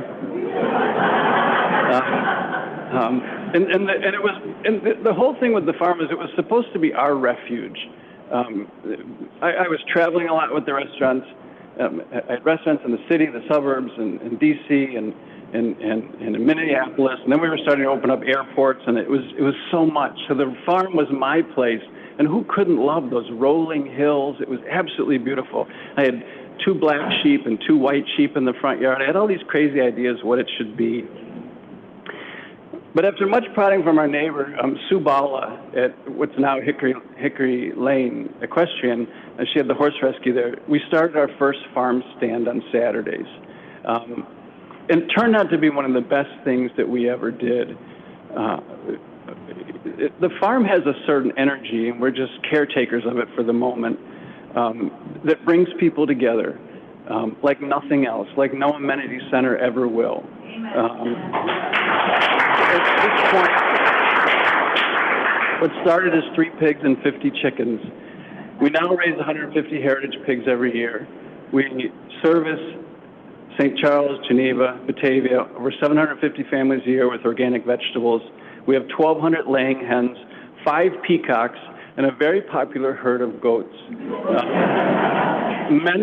Many of you here may know of us from our goat hugs during kidding season. Like us, our customers look forward to their weekly visits down the dirt road to get away from the city that's just a stone's throw away. And who could imagine a wedding at Heritage Prairie, that view that I saw when I first came out here with neighbors backing up to the tent. I mean, Jessica's turned that into one of the finest wedding, and I've been in the restaurants for a long time, one of the finest wedding destinations in this area.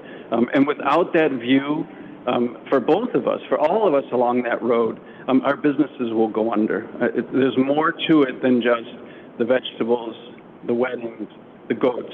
It's the whole area that's part of what we do. This development will ruin our business for our families. The landscape and surrounding space is what makes this area so special. Those before us worked hard to protect our beautiful road with the rustic road designation. We are not anti-development, but we would only support development that doesn't hurt our way of life and respects what is already there. We urge you to reject annexation and allow the developers to work with Kane County on our behalf and protect us, what so many have come to appreciate. Once it's gone, and many of us will go down with it.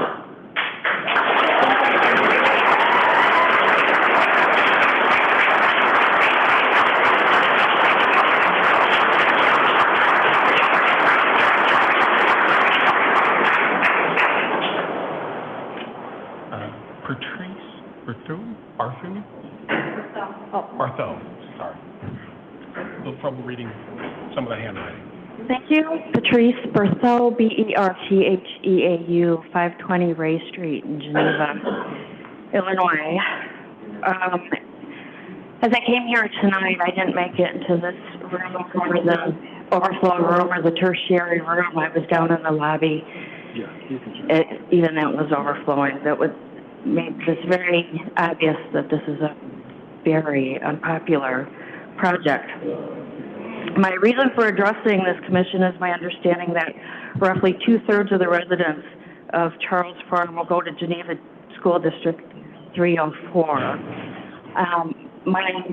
This has been spoken about by other people, but one point that hasn't been brought up is where is Geneva's representation in this?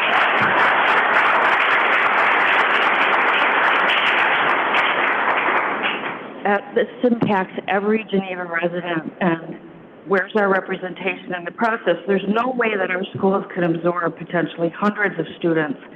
At the very least, our class sizes will increase. Most likely, we will have to pay more in taxes since there won't be a specific taxing district for this development. The burden will be placed on every single Geneva household here. There will be increased pressures on our park district, our infrastructure, our historic downtown area, all without us having a voice. Just this morning, I, along with many others, went to remind our Kane County chairwoman that free speech is an inalienable right. This process that I'm seeing here is analogous to me to another deeply held American concept of no taxation without representation. Thank you very much for your time.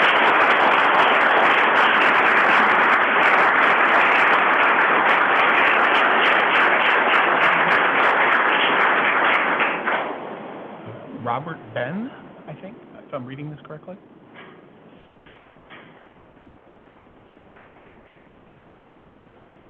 Robert Ben? No?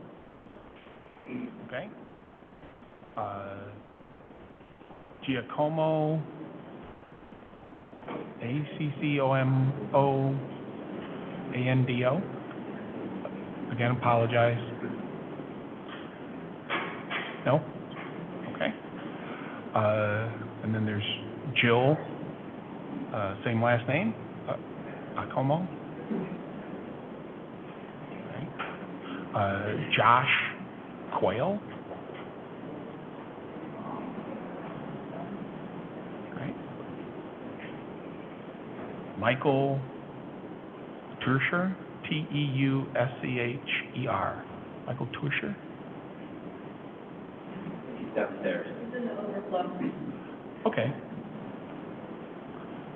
Somebody can ask him to come up, we can circle back. If he or Janice would like to speak, we can do that. Alexis Walton.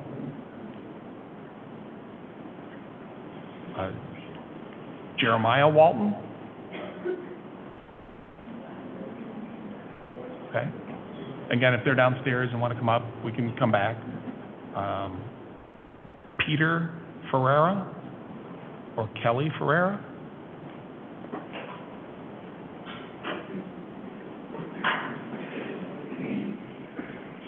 Pete Ferreira, 1N871 Brundage Road. My wife and I run Hickory Lane Equestrian. I wanted to talk about the community. July 14th, our farm was hit by a tornado, destroyed half the barn. Within 24 hours, with no phone calls, 30 to 45 of my peers, my neighbors, showed up to help clean up that area. This is the community that we need to protect, the farms, the businesses that we need to protect as well. Think about the community, think about the animals, think about the future. Thank you.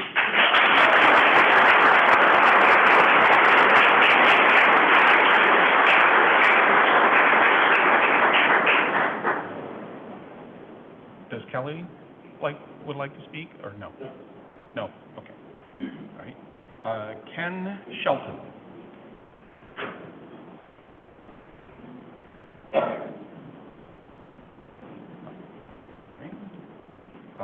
Elizabeth Gerbaugh, Grubaugh. Elizabeth.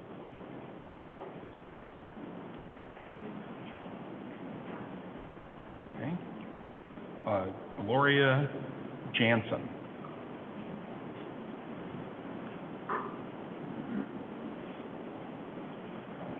Joseph Jansen. And again, if these people are downstairs and somebody would like to let them know, they can come up. And Gloria Joseph. Okay. That is it. That's on the list for tonight. Can I speak when I'm off the list? I was told I had. Sure. Okay. Please.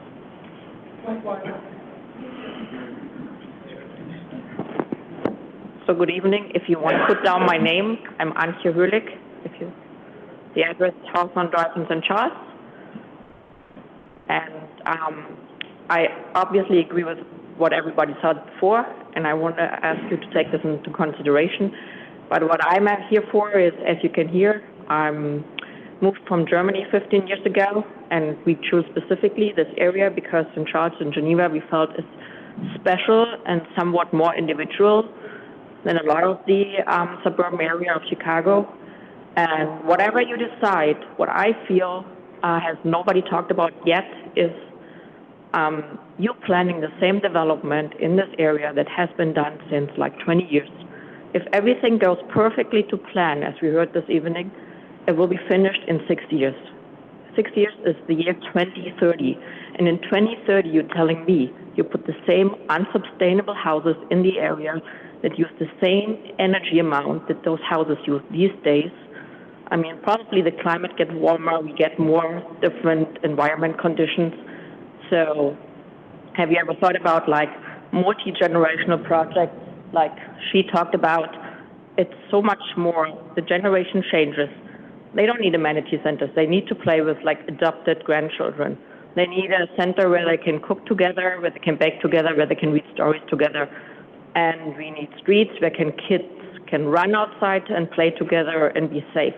And those commercial areas have to be small grocery stores, so the people who can ride on their golf carts in their web go and buy groceries so they don't block the streets. Have we thought about houses where we use solar panels as roofs to bring the impact of the energy down?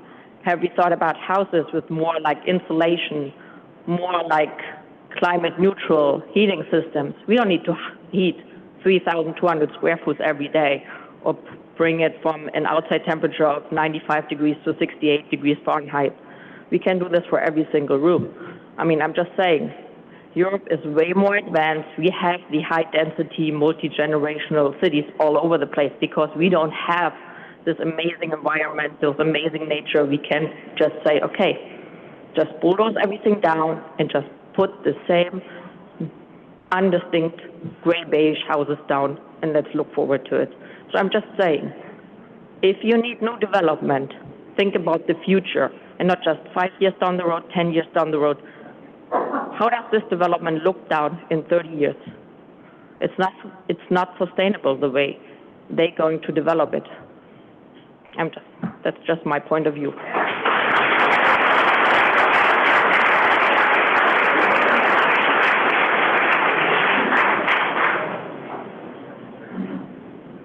Thank you. I was number 51 on the list, so I might be the last one. My name is Tim Vitang. I live at 112 Ridge Lane in Geneva. It's on the east side, so I don't live anywhere directly near this. In the 90s, I was an alderman on the city council at Geneva, and we approved and sent to referendum the Prairie Green project, and that passed unanimously. And it was designed and proposed to prevent exactly what is being proposed tonight that would affect Geneva. And the residents very wholeheartedly supported it, in spite of the fact that it would add to their tax bill to pay for the land and to pay some of the upkeep to preserve that look. I dare say that, to the best of my recollection, since moving to Kane County in 1981, that I don't believe a referendum for open space has failed that I can recall. That is something to think about. The residents who live here are very supportive of that. A couple of comments. I also serve on the Kane County Historic Preservation Commission, and after hearing this evening's comments and the proposal from the developer, I would suggest you reread the letter that was sent to you all prior to the deadline on Friday from the Kane County Historic Preservation Commission. I just want to comment on a few things as a resident. When you look at the plan, the roads that are in the area of the LaFox, the downtown area of LaFox, so to speak, it effectively kills any access to that commercial district and really cuts off the people who live in those historic homes from having any interaction with the new development. That should never be allowed in a project. There was a comment earlier about it from one of the other speakers, but there's been no suggestion or from the developer of a traffic study. And if you look at Kesslinger and State Street, come by during the busy times, you'll see they're backed up. Kesslinger around Randall Road is backed up. It does interfere sometimes getting to Del Nor Hospital, and this is only going to get worse. I dare say that the amount of cars that this project will generate and trips will necessitate Kesslinger being made 4-lane, which would just be terrible for the area. That may come in the future, but this development should not be the reason. State Street is already heavily trafficked and people speed. There needs to be some traffic calming if that proposal is approved, as well as it's going to have to go to a full 4-lane road. And State Street through Geneva, even in the middle of the afternoon or the late morning, you can be backed up 3, 4, 5 blocks because of construction, an accident, or just the amount of traffic. And there's no ability to add any additional bridges in either Geneva or St. Charles. And the traffic through the downtown area is getting almost unmanageable. And then both the Del Webb and the Pulte homes, they're likely going to be using to keep their lawns looking beautiful weed killer, fertilizers, and in particular the road salt that's going to be needed to make those roads passable. And this is going to adversely affect the farms who grow produce, who are trying to stay organic and chemical-free, and it's going to affect the waters of Mill Creek, as well as the aquifer, which another gentleman spoke very eloquently about. These are all things that cannot be mitigated very easily. So I hope you'll keep all of those things in mind as you consider your vote. Thank you.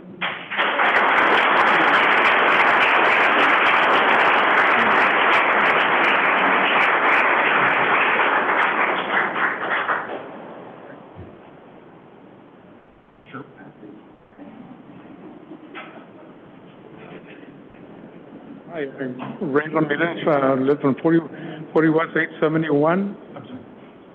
Are you picking everything up?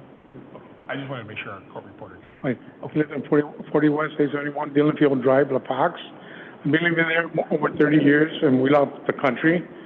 And this is not Chodine's cookie cutter homes. This is bigger than that.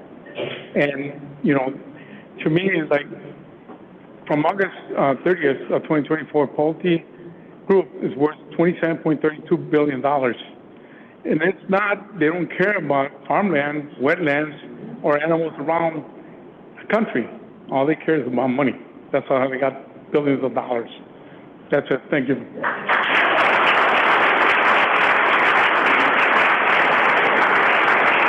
Hi, my name is Anna Eierman, and I live at 4934 Forest Trail in Campton Hills. I've lived there for almost 25 years. I can't speak about taxes. I can't speak about all those technical things. I can only speak from my heart. I raised my daughter out there to understand nature and respect nature and the wildlife. And she went to Garfield Farm and held chickens and for camp.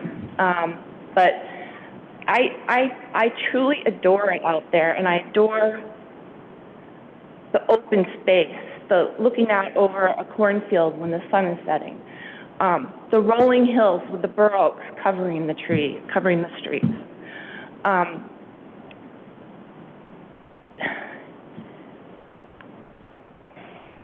not going to cry, but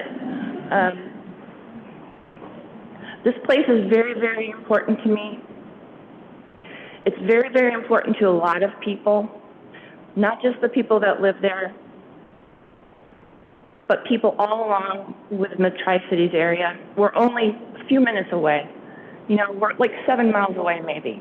And they can come out there and they can walk in the forest preserves and go to Garfield Farm and go to other historic farms. They can go on horseback rides. They can, we've got the Great Western Trail out there. The trail is at the end of my street, so people funnel down there to go to the Great Western Trail.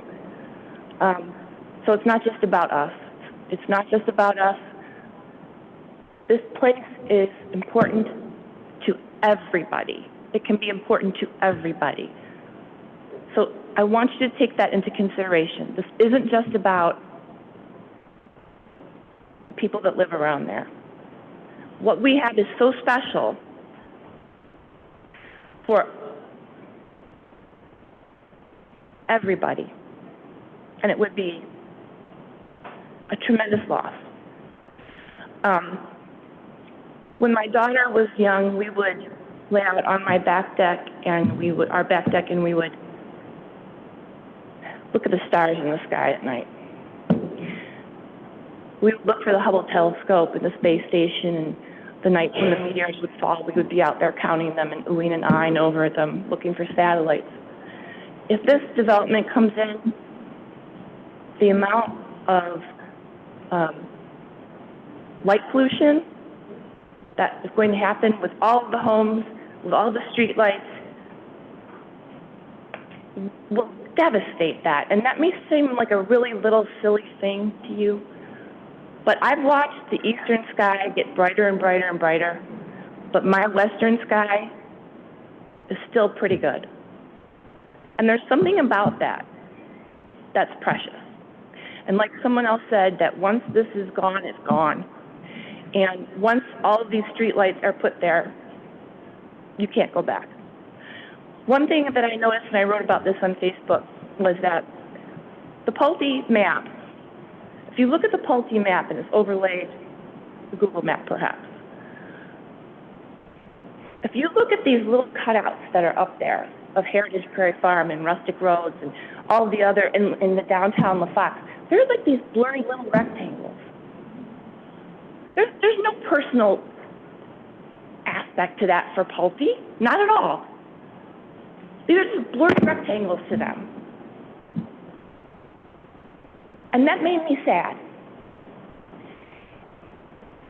That made me really sad. So I did a little thing about we are not blurry rectangles, and I put it on Facebook, and I did one for Heritage Prairie Farm, and I did one for Rustic Roads, to show that these are not just blurry triangles. These are amazing businesses that these people put hard work and love and passion into, and they will go out of business without a doubt if this happens.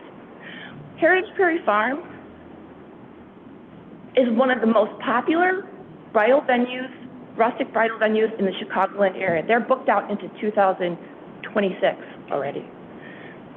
Without that sunset, without the rural feel, these brides and grooms come out there for that rural, natural feel. They come out there for that sunset. If you go to Heritage Prairie Farm's website and look at the beautiful pictures of the brides and grooms, she will go out of business. So, that's all. Thank you.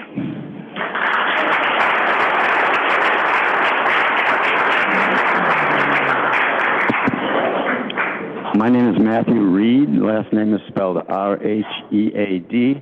I live at 707 South 6th Avenue here in St. Charles, in the traditional borders of the town. I think that one of the things that government is tasked with is to maintain or enhance quality of life for the constituents. And commissioners, I have to say honestly, there's absolutely nothing in this proposal that is going to maintain or enhance the quality of life for anybody who lives within the traditional borders of St. Charles.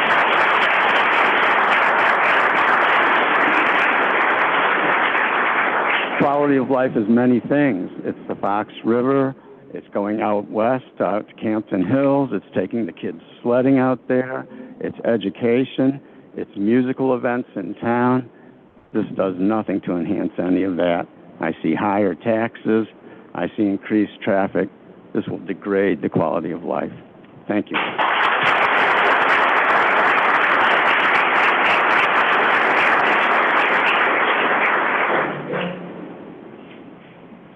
Hi, my name is Kathy Windsor. I live at 5N621 Jens Jensen Lane in St. Charles. First and foremost, I grew up in the city of Chicago, so I think the other lady talked about falling in the sink can testify to that. So when my family decided to move out here, as people affectionately say, where Jesus lost his shoes, we endured moving out here, being out in the rural area, and enduring the taxes in order to, appreciate the rural atmosphere that we have here. And I'm not quite sure why they would pick this area and then jeopardize some local businesses, why you're willing to jeopardize our local farmers who have to be protected at all costs. Everybody's so worried about climate change and all these things. The best thing we can do for our environment is to support local farmers and have ruminant animals and have them restore our farmlands and keep our topsoil. So if that is something that's important to you, this has to be a no. You've got Charlestown Mall, you've got the place that just burnt down, it's escaping me. That whole area can be built in. That's right near the little airport. It's right down near the downtown. People moved out here. We live out here because of the open space. We don't want to be, I was driving down, I'm a big proponent of Rustic Road. I will stand in front of the bulldozer if I have to.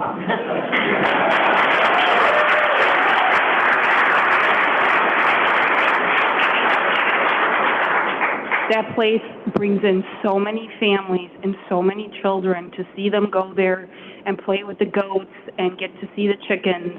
And if you've ever met Mark or Louise, you will know that that place is a precious commodity. Heritage Prairie has their unique wedding venue, Hickory Lane Equestrian.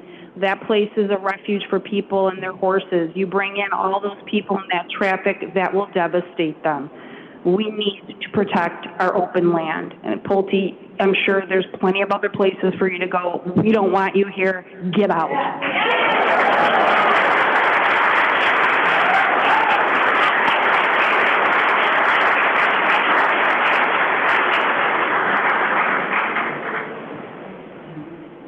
Hello, my name is Martha Ramirez. I'm at 40 West 871 Dillon Field in LaFox. We're part of that little subdivision that's just north of the red area off LaFox Road. LaFox has a really, really long, deep history, over 130 years, I think. And I think somebody said earlier, prioritize us. I would say humanize us. We are already there. We are people that live there. We love our community. When I see these little cutouts of people I know that are in those little plots of land are going to be surrounded by this red area that, I mean, you're just obliterating a community.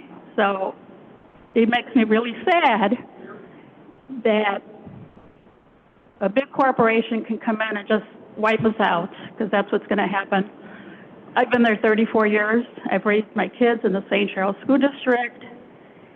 I've been through cycles where I've seen everybody kind of my age, and now there's a lot of kids. They ride their bikes around the neighborhood and go-karts, and we have pool parties and campfires. And if you all haven't been out there, please come visit.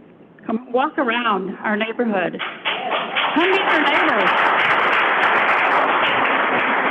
We are human. Thank you.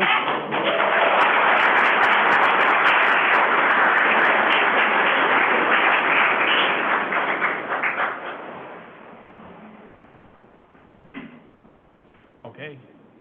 Is that? I put this the list is done. I'm just wondering if there's anybody else.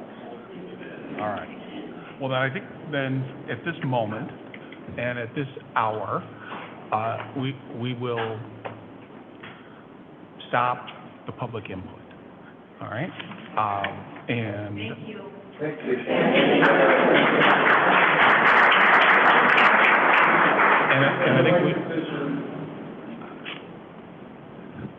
And I think what we will do is turn it back to our Plan Commission to provide any final thoughts, comments, direction to our petitioner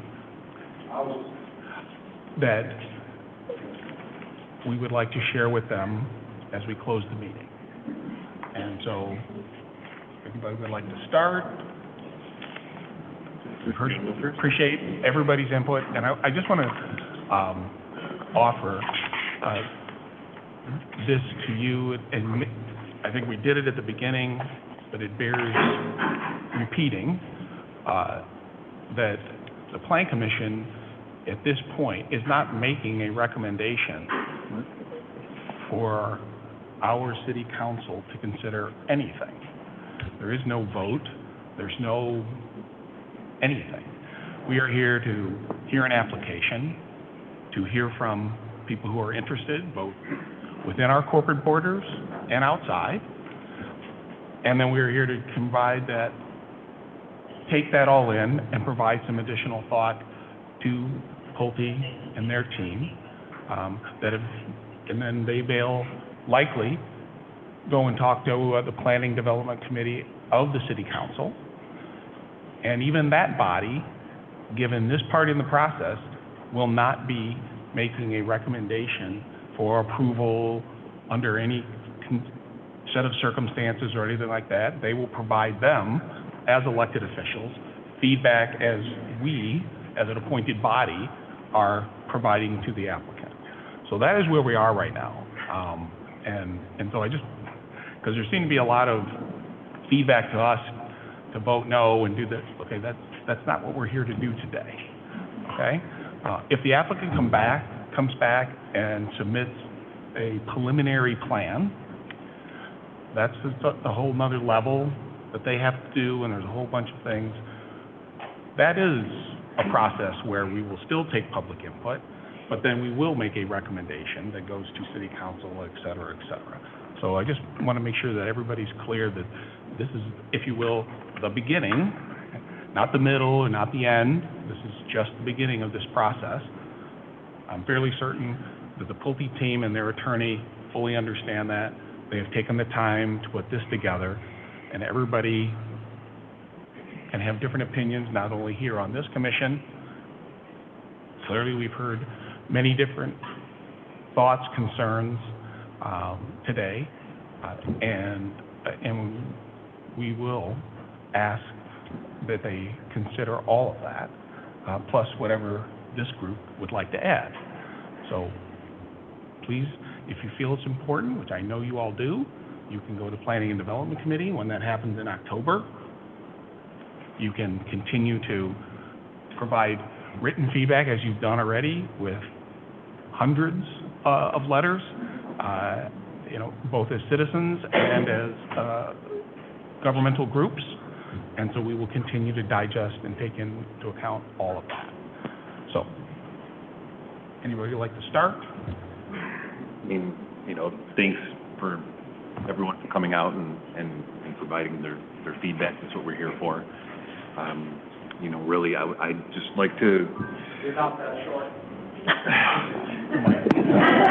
Sorry. I mean, really, just my comments would just be, the groundwater, the environmental impact study. I don't know where that process is or if that's been started, but that would be my feedback initially for to start. Yeah, thanks everybody for coming out tonight. Pulte, thank you for coming out tonight, listening.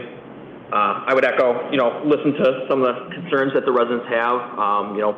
If you choose to pursue this, I would recommend, focusing on some transitional areas and lessening impacts on adjacent property owners where possible. So looking at some of the land use and generally, maybe looking at where you can take a haircut possibly on some lots just to be closer to that 07 plan. The idea, the property owner does have the right to, sell. There's the right to try to pursue development. Residential, could work here. It just needs to be in a thoughtful manner. So I think taking into consideration what the residents have said, the commissioners, and what the city council members at development committee convey, I think will allow you to come back with a modified plan. Hopefully that could work for everybody. Excuse me. The public has spoken. It is our turn to talk. Please, this type of interruption is not helpful. It is not. Please, let our commissioner speak. Thank you. I thank the public for all of their comments, and I thank Pulte for providing the presentation to us tonight. In addition to what my fellow commissioners have said, I do think should you decide to move forward, a traffic study will be very, very important. And I also have concerns about the inherent cost to the city in order to provide the infrastructure necessary for a development of this size. And I think a very deep dive into what that really looks like would be very important in the process. I would like to thank Pulte for coming out. I think it's clear from what many of the residents have expressed, we understand an interest in coming to St. Charles. It's a great place, and Campton Hills and all of our surrounding areas. So I think that's something we should all we all can understand. At the same time, I think that, and I like to thank the residents for coming out. I think it's important. I think community involvement and being activists for what you want is important, and I think that's part of the process. So as Peter mentioned, this is just the beginning. I also think that, and I'd like to thank staff. I think that the documents and the feedback from staff in here is very thorough. It talks about the traffic studies. It talks about the financial implications that we are far from understanding. There's so much more work that has to go on to understand the tax implications. We don't have that information yet either. So, like we said, we're at the beginning of the process. A couple of suggestions would be, should you decide to move forward, I think it would be imperative to figure out a way to involve the community in the discussions, figure out a way to bring the community in. I understand the economies of scale. I think this is a little too dense. I don't know what that looks like. I am not opposed to the Del Webb idea. While it may not be for everyone, I like the idea of offering the ability for people to age in place. I think that's something that residents could appreciate. Again, it's not for everyone. I think that is something that I know it's in the plans for the city, and I think that area offers a different perspective other than something that might be in a town. So I think that there's obviously an opportunity there. I also think it's important to consider, I think Peter addressed it as well, and it's what you've heard from many people, the consideration of the conservation and what that looks like. I think it's a little bit more than just offering space along the edges. I think there's the rural development idea where there's more conceptualization around bigger properties, bigger spaces that creates less dense. I just think there's some work to be done. And again, I didn't necessarily hear that people were opposed to some type of development. It's what it looks like, how it gets represented. It's obviously been brought forth. We heard from people that considered development many years ago. It's just a matter of what it looks like and how it works with the businesses that are out there. So I think we're a long way from that. There's a lot of great feedback, and I encourage everyone to keep giving feedback. And I appreciate everyone's time here.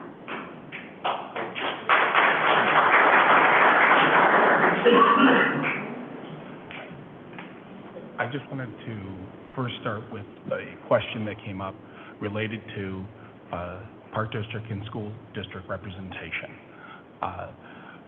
It's my understanding that staff has engaged the Park Districts and School Districts of St. Charles and Geneva. And at this point, none of their boards have provided written feedback on this project. So if you have specific questions about that or want to encourage them or ask them questions, I would encourage you to reach out to those boards as a way to inform yourself and to ask them when they will do that. But and Russ and Ellen, you can correct me if I'm wrong, but I do believe you have reached out to all of those entities to engage with them and discuss this project. Yes, and we expect they'll provide information prior to the Planning and Development Committee meetings. All right. So I hope that helps shed a little bit of light on this, that it isn't that we don't want them to provide us feedback and concerns. They just haven't at this point. And so they will, sounds like they'll have an opportunity or will do that prior to the next meeting on this topic. Won't be here with us, it'll be with the Planning and Development Committee. So just as a way to kind of hopefully close that discussion a little bit at this point. I think that there's a lot to take in for Pulte and their team. I think that a project that was approved by whoever was involved in that project in process in 2007, it still represents, based on my read of that plan, 1,717 units. It was 1,275 units plus the town center area of 442 units. So immaterial of that, you had 1 DU an acre, or if you roll it all up, it's 1.37 DUs an acre. This project is clearly over that. And I don't think that density, while it's a metric, should be the only metric that is assessed. I think people have talked about corridors, view sheds, impact on local businesses, all of those things. And so I think that there's work that Pulte can do and Del Webb in determining how far are they willing to bring that number down. Because as you bring that number down, more open space is added. If you're at 40, I think the plan that was approved in 2007 was at 52% total open space. So it's not like they're at 20% and the other plan was at 50%. So I think that they're not dramatically apart, enough, but not dramatically apart. So I think there's some things that can be done, and effective use of that open space will improve the design, will improve the look of the project. I mean, at the end of the day, they're proposing one and two-story structures. They're not proposing 3- and 4-story structures, mid-rises, or anything like that. So while there's more of them, less of them, at the end of the day, the height is not, that's not what we're talking about. We're talking about the number of units and how are they utilized over the land. I think there are some things that will influence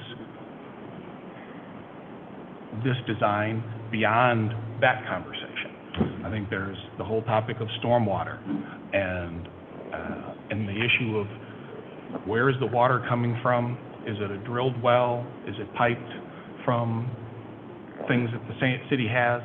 Those are big infrastructure questions that have not been handled or addressed yet because they're just not at that point.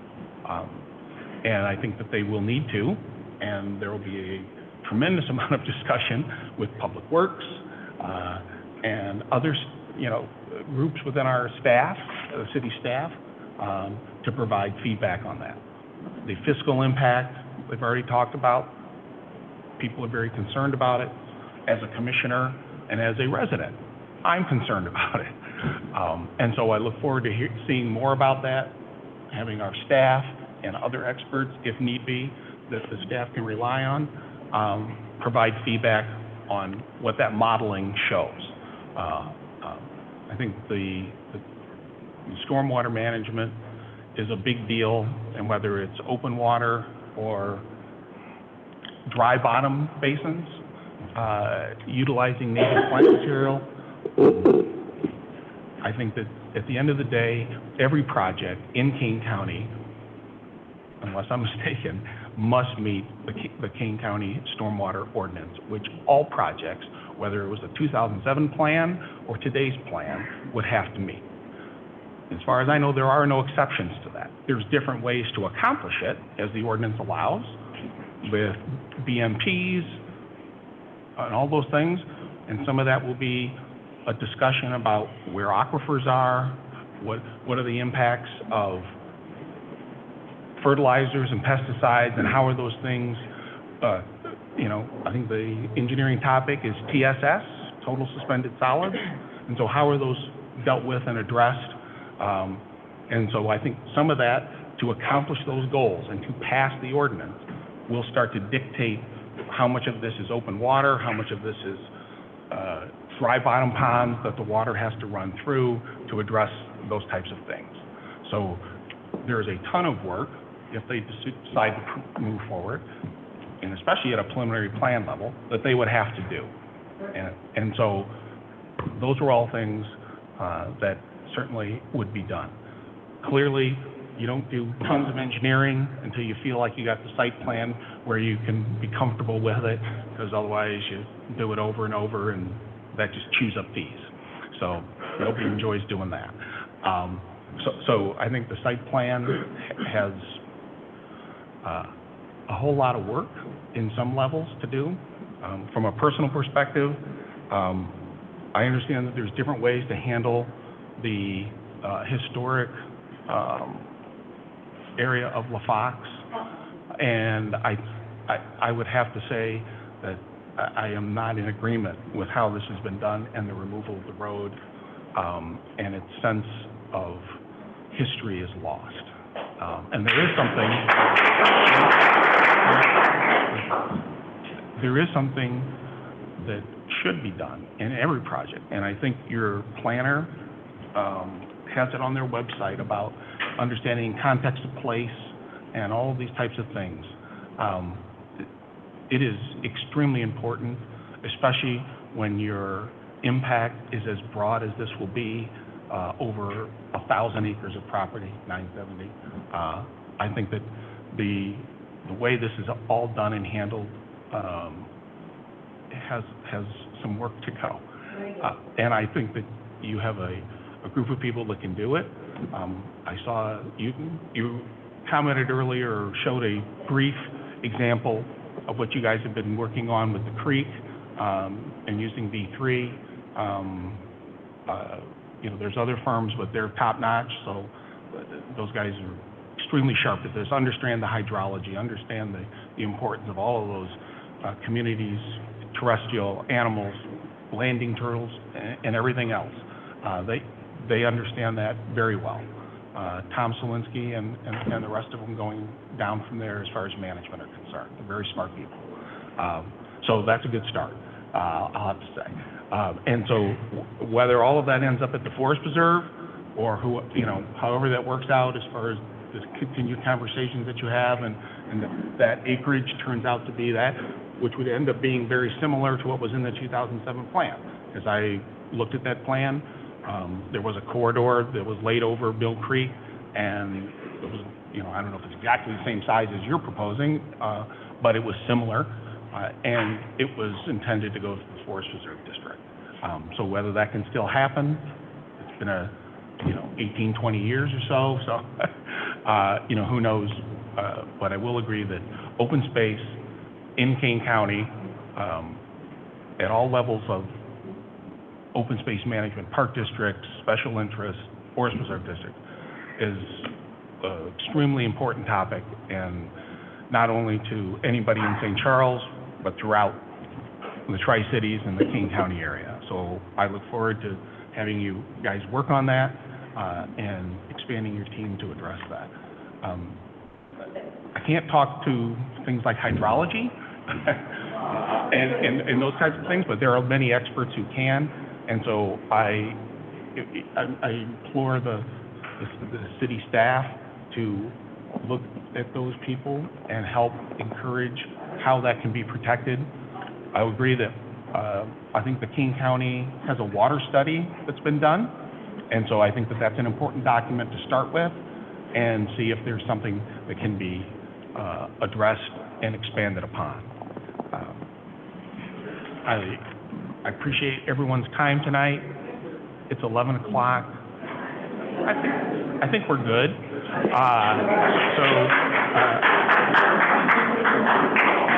I continue to encourage you to be involved in the process. This is step one. Please continue. Thank you. And we have a motion for adjournment. Second. Motion for adjournment is